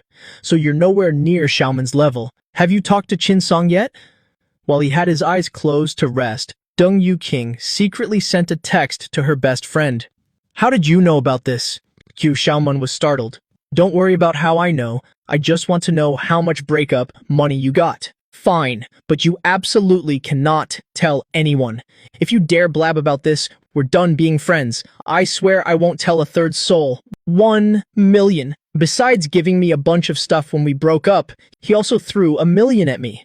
Seeing the number 1,000, Deng Yuting was stunned. She never expected the rich to be so incredibly generous.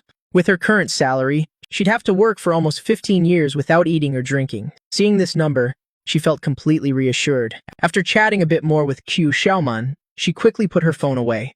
After all, she had to serve her sugar daddy well first. By the way, how do you know Tang Sui? From the back seat, he suddenly spoke up.